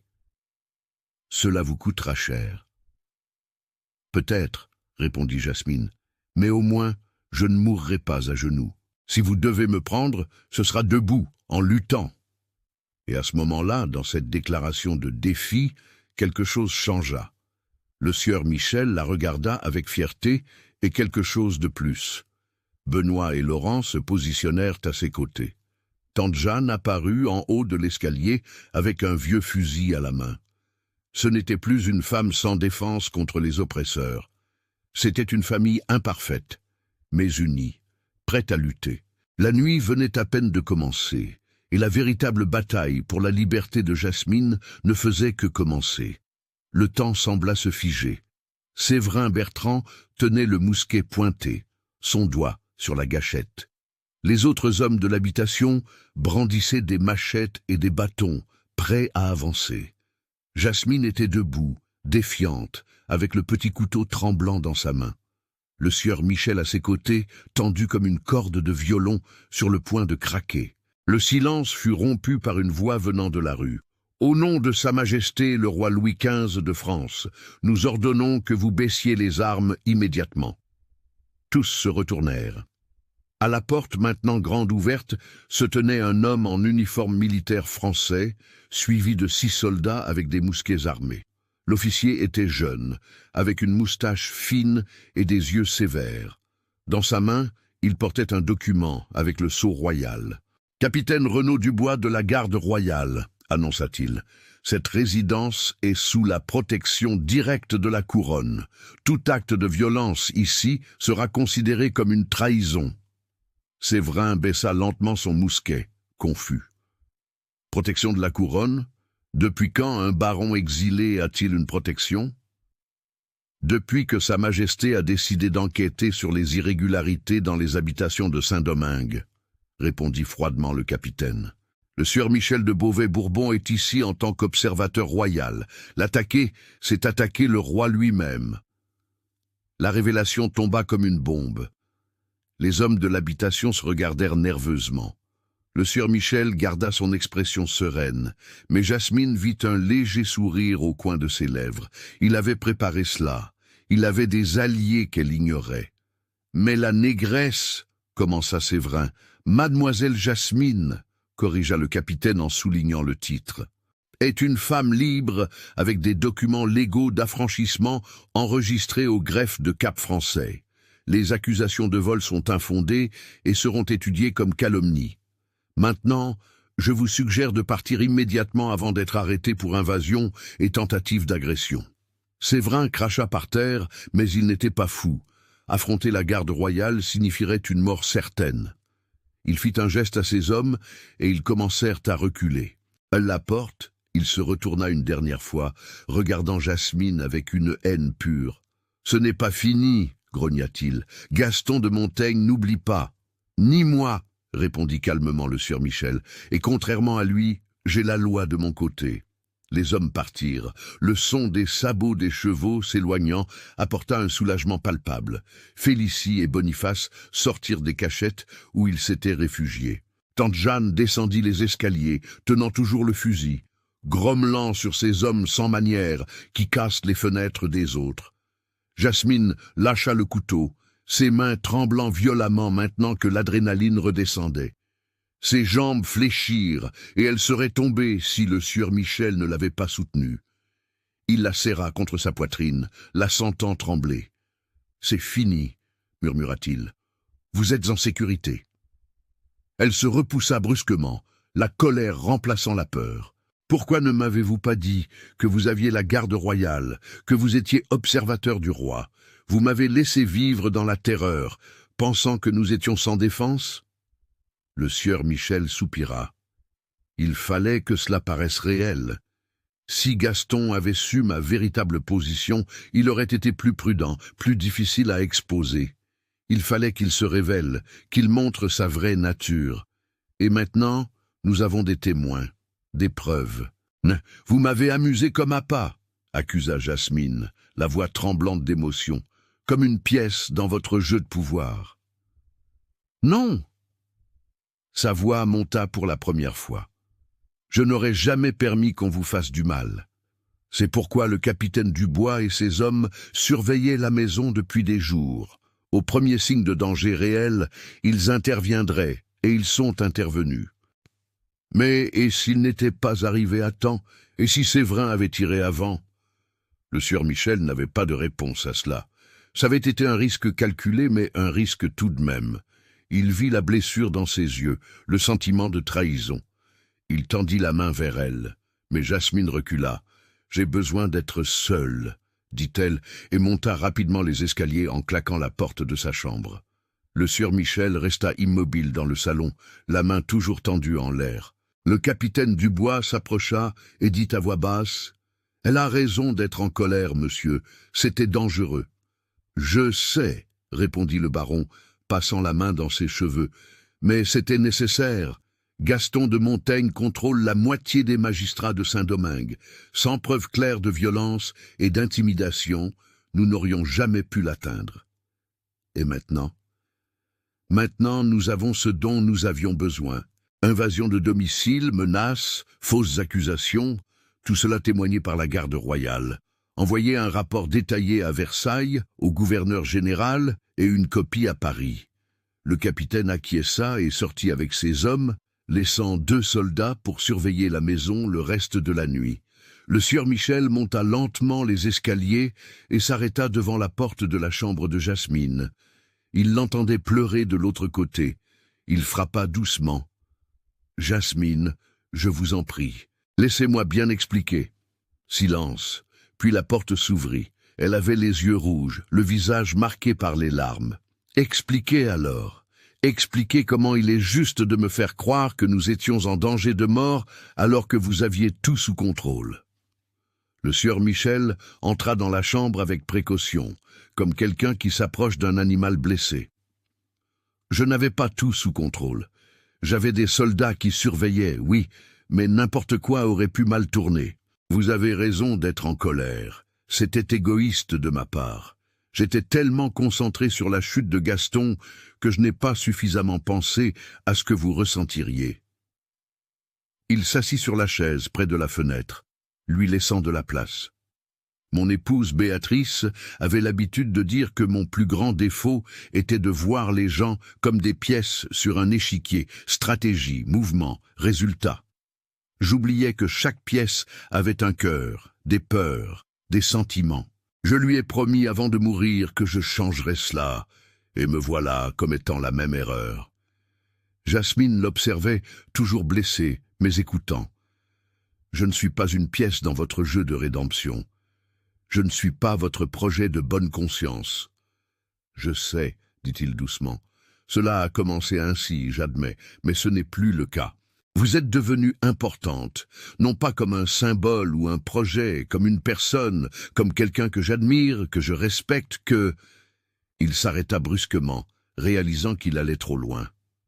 Jasmine le regarda. Que quoi? Le sieur Michel se leva, agité. Qui me pousse à vouloir être meilleur, qui me rappelle pourquoi il vaut la peine de lutter contre les injustices de ce monde, qui illumine cette maison par sa présence. Les mots restèrent suspendus dans l'air. Tous deux savaient que quelque chose de profond avait été dit, quelque chose qui changeait irrévocablement la nature de leur relation. Jasmine sentit son cœur s'accélérer. Il y avait de la vérité dans ces mots, une vérité qui l'effrayait autant qu'elle l'attirait. « Je ne peux pas, dit-elle en reculant. Je ne peux pas être ce que vous avez perdu. Je ne peux pas remplacer Béatrice. Vous ne remplacez personne, dit le sieur Michel, faisant un pas vers elle. Béatrice était mon passé, un passé que j'honore et honorerai toujours, mais vous êtes quelque chose de différent, quelque chose de nouveau. Jasmine secoua la tête. Je suis une ex-esclave. Vous êtes un baron. Même si vos sentiments sont vrais, le monde ne le permettrait jamais. Vous avez déjà été exilé une fois pour avoir aimé quelqu'un comme moi. Je ne permettrai pas que cela se reproduise. Je me fiche du monde, dit-il d'une voix intense. J'ai déjà tout perdu une fois pour m'être trop soucié de ce que les autres pensaient. Je ne commettrai pas la même erreur 2 fois. Elle voulait croire. Elle voulait tellement se permettre de ressentir ce qui grandissait en elle. Mais la peur était plus grande. La peur d'être détruite à nouveau, de le détruire, de répéter des tragédies. « J'ai besoin de temps, dit-elle. Enfin, pour digérer tout cela, l'attaque, les révélations, ce que vous dites maintenant, c'est trop. » Le sieur Michel acquiesça, respectant ses limites. « Vous avez tout le temps dont vous avez besoin. Je ne vous presserai pas, mais sachez que, quoi que vous décidiez, vous aurez toujours un foyer ici. Vous serez toujours protégé. Cela ne change pas. » Il sortit de la chambre, fermant doucement la porte derrière lui. Jasmine resta seule, le cœur en tumulte. Elle marcha jusqu'à la fenêtre et regarda la rue, où des soldats montaient maintenant la garde. Elle pensa à tout ce qui s'était passé depuis ce jour à l'habitation. D'esclaves fouettés à femmes libres qui apprenaient à lire, de propriété à personne avec des choix. Et maintenant de personne à quoi? Objet d'affection d'un baron. Elle toucha son propre reflet dans le verre de la fenêtre. Qui était-elle maintenant? Elle n'était plus Jasmine, l'esclave, mais qui était Jasmine, la libre? Quel droit avait-elle de ressentir ce qu'elle ressentait pour le sieur Michel et que ressentait-elle exactement? Les questions tourbillonnaient sans réponse. Elle s'allongea sur le lit, mais le sommeil ne vint pas. De l'autre côté du mur, dans la chambre d'à côté, elle savait que le sieur Michel était également éveillé, luttant avec ses propres démons. Les jours suivants furent étranges. Le sieur Michel maintint une distance respectueuse, mais Jasmine sentait ses yeux sur elle constamment. Pendant les cours de lecture, il s'asseyait plus éloigné qu'avant. Les conversations étaient polies, formelles, dénuées de l'intimité qu'ils avaient développée. C'était comme si tous deux avaient peur d'aborder le sujet qui planait entre eux. Tante Jeanne observait tout avec des yeux sages.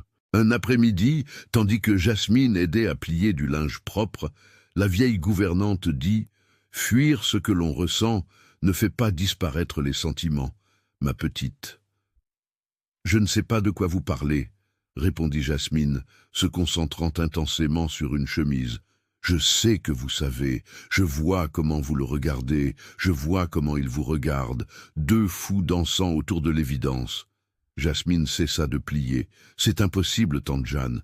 Il est noble. Je suis encore aux yeux du monde, une négresse, une ex-esclave. Le scandale détruirait tout avenir qu'il pourrait encore avoir. Et s'il ne se soucie pas du scandale?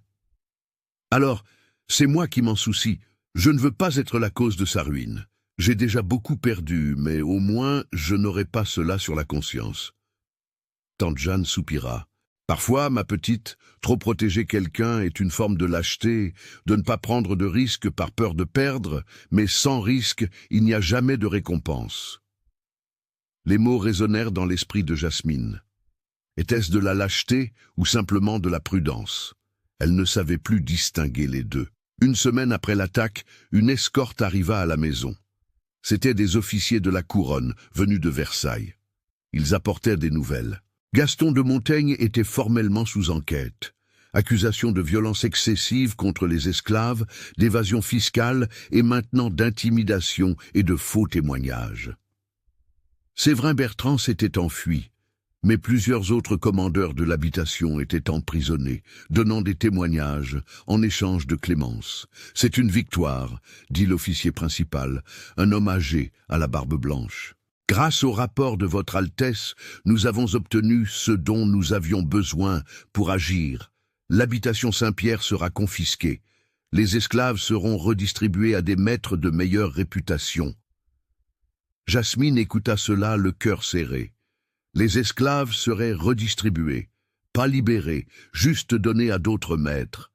L'injustice fondamentale du système restait intacte.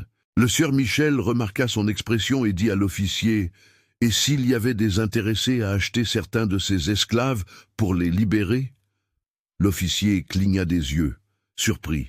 « Ce serait inhabituel, mais légal si votre Altesse est intéressée. »« Je le suis. Préparez une liste.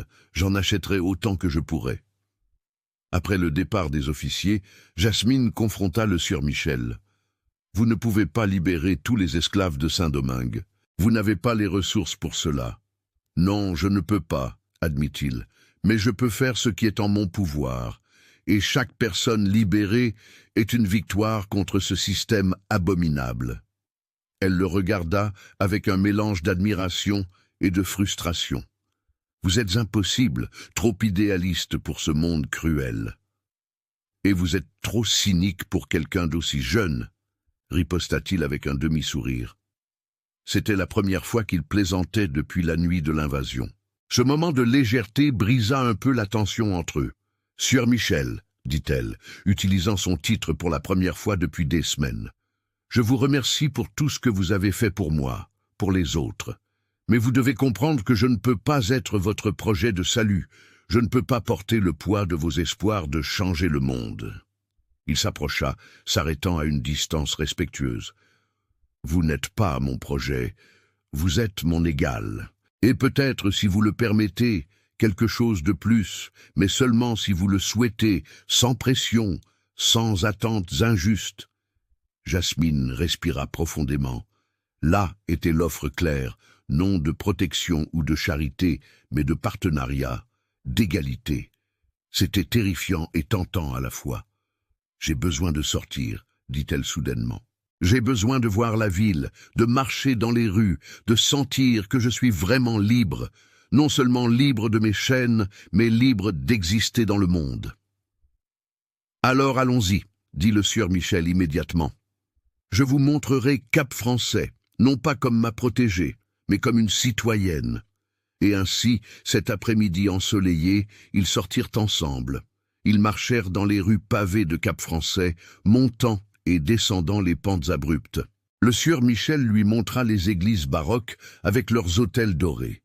Il l'emmena au marché, où esclaves et libres négociaient côte à côte. Il lui acheta un foulard de soie coloré qu'elle protesta être trop cher, mais qu'il insista pour lui offrir. Les gens regardaient, bien sûr, un homme blanc et noble marchant aux côtés d'une femme noire, la traitant comme son égale.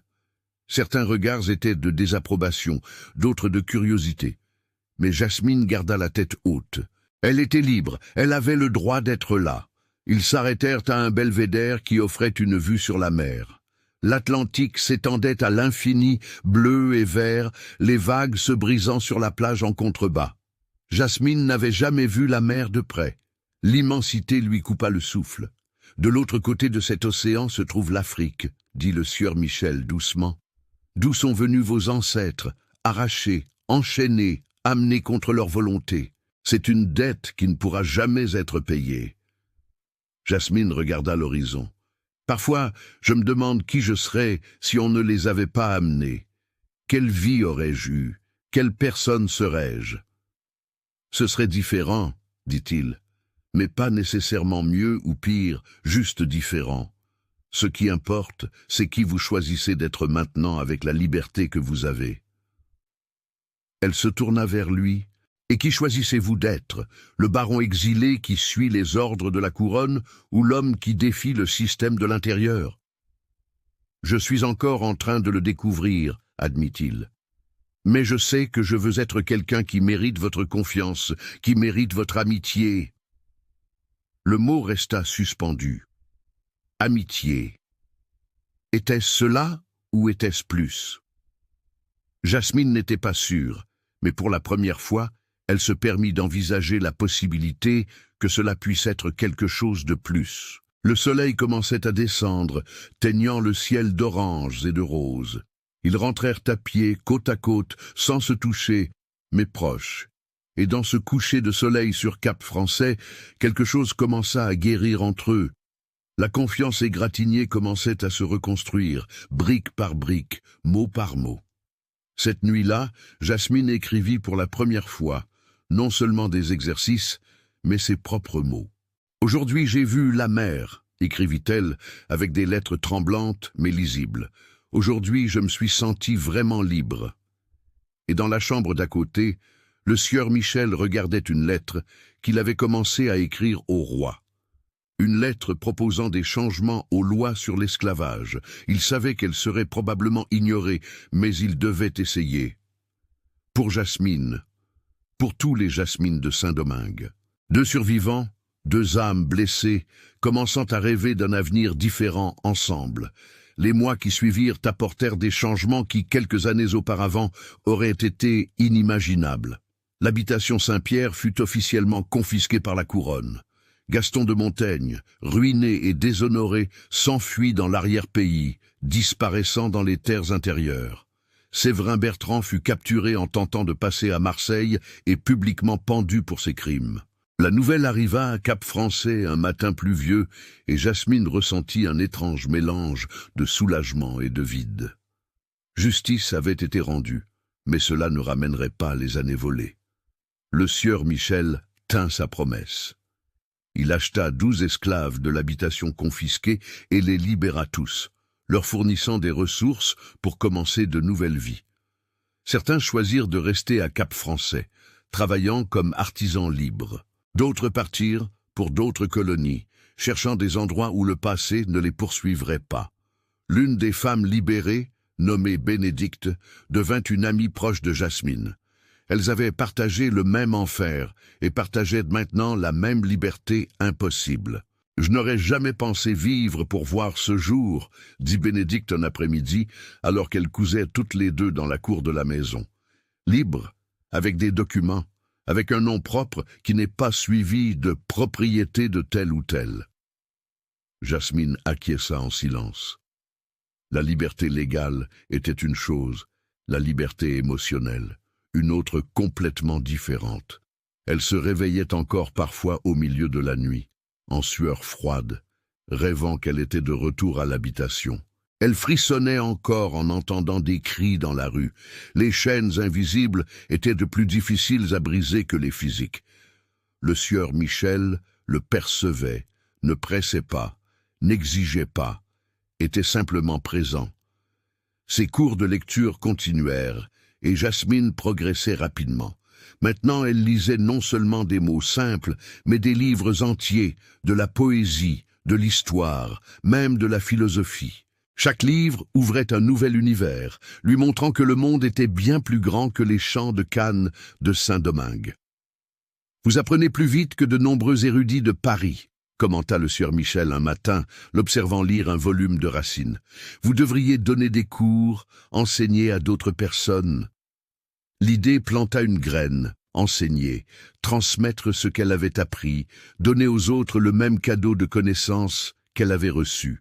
« Pensez-vous que quelqu'un m'écouterait » demanda-t-elle. « Une ex-esclave qui enseigne ?»« Ceux qui comptent vous écouteraient, » répondit-il. « Et ceux qui ne comptent pas, eh bien c'est leur problème. » La maison du sieur Michel devint progressivement un lieu de rencontre pour des personnes inhabituelles, des esclaves affranchis, des métis éduqués, même quelques blancs pauvres qui n'avaient pas accès à l'éducation formelle. Tous étaient les bienvenus.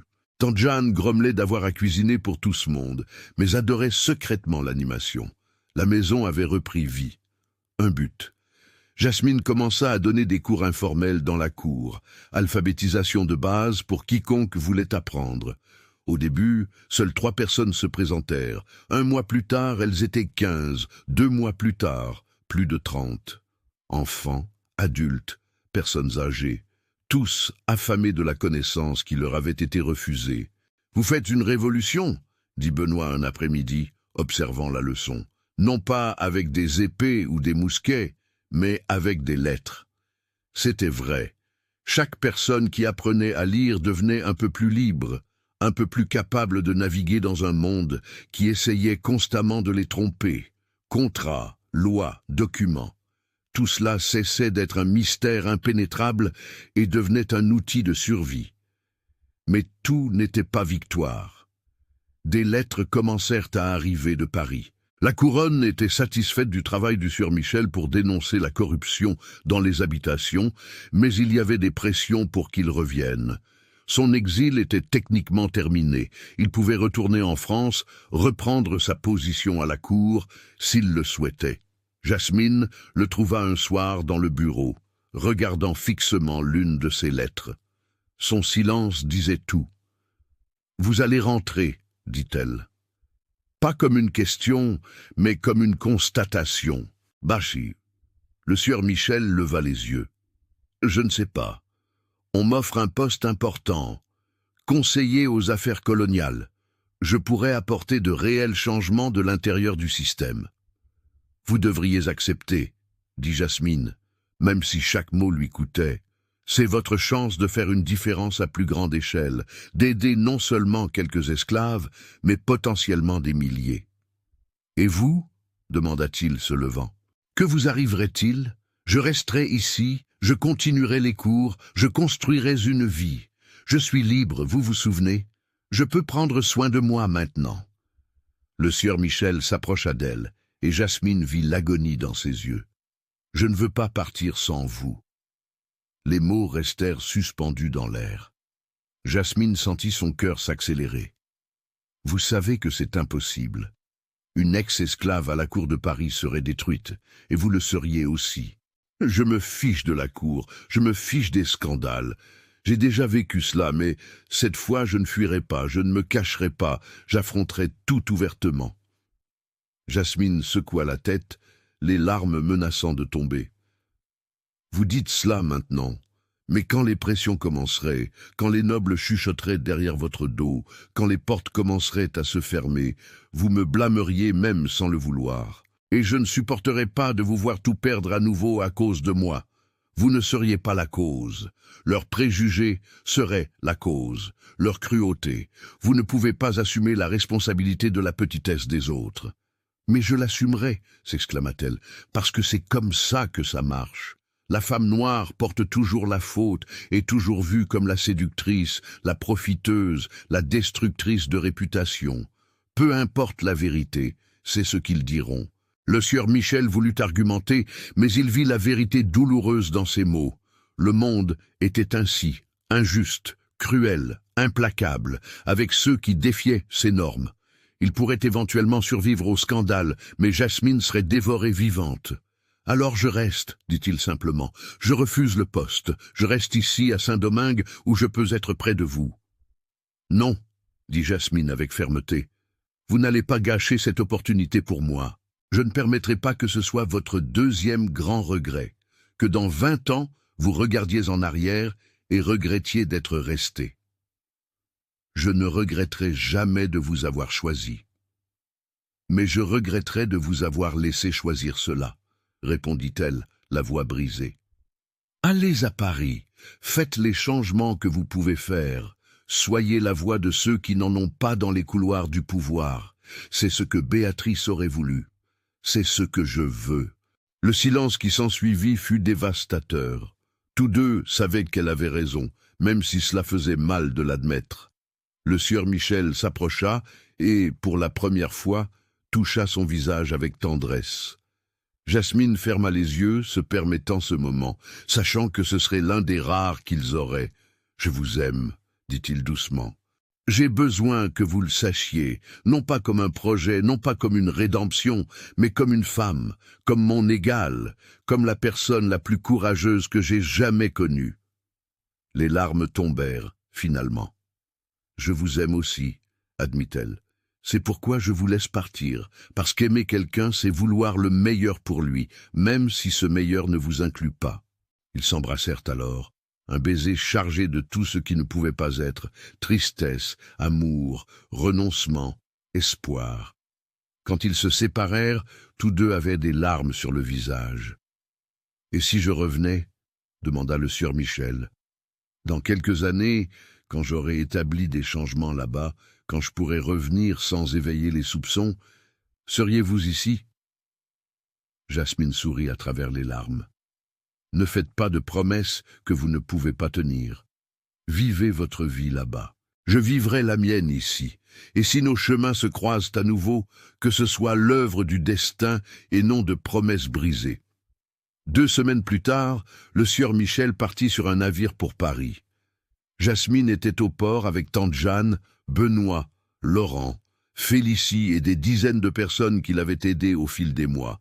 Tous saluaient, certains pleuraient, d'autres criaient des mots d'encouragement. Quand le navire disparut à l'horizon, Jasmine sentit comme si une partie de son âme partait avec lui. Mais elle ressentit aussi autre chose, de la fierté, de la force, la certitude d'avoir fait le bon choix, même si c'était le plus douloureux. Elle retourna à la maison jaune aux fenêtres bleues, maintenant la sienne. Le sieur Michel avait tout laissé à son nom. La maison, les meubles, des ressources suffisantes pour vivre confortablement. Elle avait initialement refusé, mais il avait insisté. « C'est à vous. » Non pas comme un cadeau d'un maître à une protégée, mais comme un héritage juste de quelqu'un qui a donné à cette maison plus de vie ces derniers mois qu'elle n'en a eu depuis des années. Les mois se transformèrent en années. Jasmine étendit ses cours. La maison devint une école informelle où les esclaves affranchis et les pauvres apprenaient non seulement à lire, mais aussi des métiers, des mathématiques de base, des connaissances pratiques. Bénédicte la rejoignit comme enseignante. D'autres personnes libérées par le sieur Michel contribuèrent également, chacun enseignant ce qu'il savait. Les autorités regardaient avec méfiance, mais ne pouvaient pas faire grand-chose. Jasmine avait des documents impeccables, une propriété légale et des liens avec la garde royale par l'intermédiaire du capitaine Dubois, qui était devenu un allié. Elle était intouchable, dans les limites du possible. Des lettres arrivaient de Paris régulièrement. Le sieur Michel écrivait sur son travail à la cour, sur de petites victoires et de grandes frustrations. Il avait proposé des lois plus humaines pour le traitement des esclaves, affrontant une opposition féroce, mais avait obtenu quelques concessions. Chaque lettre se terminait par « Je pense à vous chaque jour » ou « Vous seriez fiers de ce que nous avons accompli aujourd'hui » ou simplement « Vous me manquez ». Jasmine répondait à chaque lettre, racontait ses élèves, les vies transformées, les petites révolutions qui se produisaient à Cap-Français. Elle terminait toujours par des mots d'encouragement, jamais de nostalgie. Elle ne voulait pas qu'il se sente coupable ou partagé, mais elle relisait ses lettres des dizaines de fois, mémorisant chaque mot. 3 ans passèrent ainsi. Jasmine avait maintenant plus de 40 élèves réguliers. La maison avait besoin d'être agrandie. Avec l'aide de la communauté, ils construisirent une grande annexe où les cours pouvaient avoir lieu. Ils l'appelèrent la Maison de la Liberté, non ironiquement, mais comme une affirmation. C'est un dimanche matin, alors qu'elle préparait la leçon de la semaine, que Bénédicte entra en courant dans la cour. « Jasmine, un navire arrive, on dit qu'il apporte un envoyé spécial de la couronne. » Son cœur battit. Mais elle se força à rester calme. Cela pouvait être n'importe qui, elle ne devait pas supposer. Mais quand elle arriva au port, elle reconnut immédiatement la silhouette. Le sieur Michel, plus âgé, quelques cheveux gris dans sa barbe, mais le même maintien, les mêmes yeux. Ils coururent l'un vers l'autre, le protocole oublié. Ils s'embrassèrent au milieu de la foule curieuse, et Jasmine ne se soucia pas des regards. Il était revenu. Après 3 ans, il était revenu. « Je pensais que vous ne reviendriez plus, dit-elle, riant et pleurant en même temps. J'ai obtenu ce dont j'avais besoin à Paris, répondit-il. J'ai établi des changements, créé des précédents et obtenu quelque chose de plus, un décret royal autorisant les mariages interraciaux dans les colonies sans pénalité légale. Cela ne résout pas tout, mais c'est un début. » Jasmine le regarda. « Vous avez fait cela pour tous ceux qui aiment sans se soucier de la couleur de la peau, répondit-il. Mais oui, aussi pour nous, si vous le voulez toujours. Je ne suis pas venu pour faire pression, je suis venu pour rester. Avec ou sans mariage, je veux être là où vous êtes. Ici est ma maison maintenant. » Elle regarda l'homme qui avait sauvé sa vie, qui lui avait appris à lire, qui avait défié le monde pour elle, et elle se regarda elle-même, non plus l'esclave terrorisée, mais une femme libre, éducatrice, propriétaire, quelqu'un qui avait construit une vie de ses propres mains. « Oui, dit-elle, oui, je le veux. » Le mariage eut lieu 3 mois plus tard, dans la petite chapelle de Cap-Français. Il ne fut ni grand ni ostentatoire. Seuls étaient présents les amis qui comptaient vraiment. Tante Jeanne, Benoît, Laurent, Félicie, Boniface, Bénédicte, le capitaine Dubois, des dizaines d'ex-esclaves que Jasmine avait enseignés, des personnes pauvres qui avaient trouvé à la Maison de la Liberté un lieu d'espoir. Il y eut scandale, bien sûr, des chuchotements, des regards, quelques portes qui se fermèrent, mais il y eut aussi du soutien. D'autres familles interraciales qui vivaient cachées commencèrent à apparaître publiquement. Des changements petits, presque imperceptibles, mais des changements tout de même. Jasmine et le sieur Michel vécurent le reste de leur vie à Cap-Français. Il ne retourna jamais à la cour, satisfait de travailler localement pour mettre en œuvre les réformes qu'il avait réussi à faire approuver. Elle développa la Maison de la Liberté, qui devint finalement la première école formelle pour les affranchis de Saint-Domingue. Ils eurent 3 enfants, 2 garçons et une fille. Ils les élevèrent comme libres, éduqués, conscients de leurs privilèges comme de leurs responsabilités. La fille aînée, qu'ils appelèrent Béatrice, devint également enseignante. Le fils du milieu étudia le droit et lutta pour des lois plus justes. Le plus jeune devint médecin, soignant gratuitement les pauvres et les esclaves. Les nuits tranquilles, assis sur la véranda à regarder les étoiles au-dessus de Cap-Français, Jasmine pensait parfois à cette petite fille terrorisée à l'habitation. Cela semblait une autre vie, un autre monde. Les cicatrices étaient toujours là, sur son corps et dans son âme. Elles ne disparaîtraient jamais complètement, mais elles faisaient partie de son histoire, pas de sa définition. « À quoi pensez-vous » demanda le sieur Michel une de ces nuits, lui tenant la main. « À quel point la vie est étrange » répondit-elle, « de toutes les personnes dans cette habitation. Pourquoi moi? Pourquoi ai-je été sauvée quand tant d'autres ne l'ont pas été ?»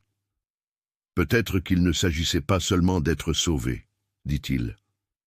Peut-être qu'il s'agissait de ce que vous feriez de ce salut. Et regardez ce que vous avez fait. Des dizaines de personnes alphabétisées, des vies changées, la prochaine génération grandissant libre. Ce n'est pas de la chance, c'est un but. Jasmine le sentit. Il avait raison. Sa liberté n'était pas seulement la sienne, elle était celle de tous ceux qu'elle avait aidés à libérer par la connaissance. Elle était celle des enfants qui grandissaient maintenant en sachant lire. Elle était celle des femmes qui n'avaient plus besoin d'accepter des contrats injustes parce qu'elles comprenaient ce qui était écrit. Elle regarda son mari, les cheveux maintenant complètement blancs, le visage marqué par le temps, mais toujours beau à ses yeux. « Merci, dit-elle, pour tout, pour m'avoir vu quand j'étais invisible, pour avoir cru quand je ne croyais pas, pour avoir aimé quand le monde disait de ne pas aimer. »« Merci à vous, » répondit-il, de m'avoir appris ce qu'est le vrai courage, de m'avoir montré qu'un vrai changement commence par une personne à la fois, de m'avoir donné un but qui vaut plus que n'importe quel titre nobiliaire. Ils s'embrassèrent doucement, un baiser qui contenait des décennies d'amour, de lutte, de dépassement. Au loin, la mer continuait son éternel mouvement. Et à la Maison de la Liberté, des bougies brûlaient, tandis que les élèves du soir apprenaient leurs lettres. Chaque symbole, une brique dans la construction d'un avenir différent. L'histoire de Jasmine n'était pas seulement celle d'une esclave qui fut libérée, c'était celle d'une femme qui transforma sa libération en libération des autres, qui prouva que même des cendres les plus douloureuses peut germer quelque chose de beau.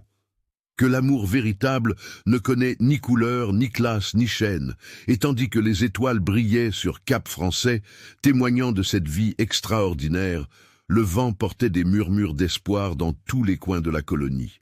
Des murmures qui disaient « Le changement est possible, la liberté est possible, l'amour est possible. Cela a toujours été, cela sera toujours. Pour qui aura le courage de croire et de lutter pour cela? Si cette histoire a touché votre cœur, laissez votre j'aime et abonnez-vous à la chaîne pour que plus de gens connaissent ce voyage de dépassement. Écrivez dans les commentaires le mot « liberté » pour montrer que vous êtes arrivé jusqu'à la fin. À la prochaine histoire.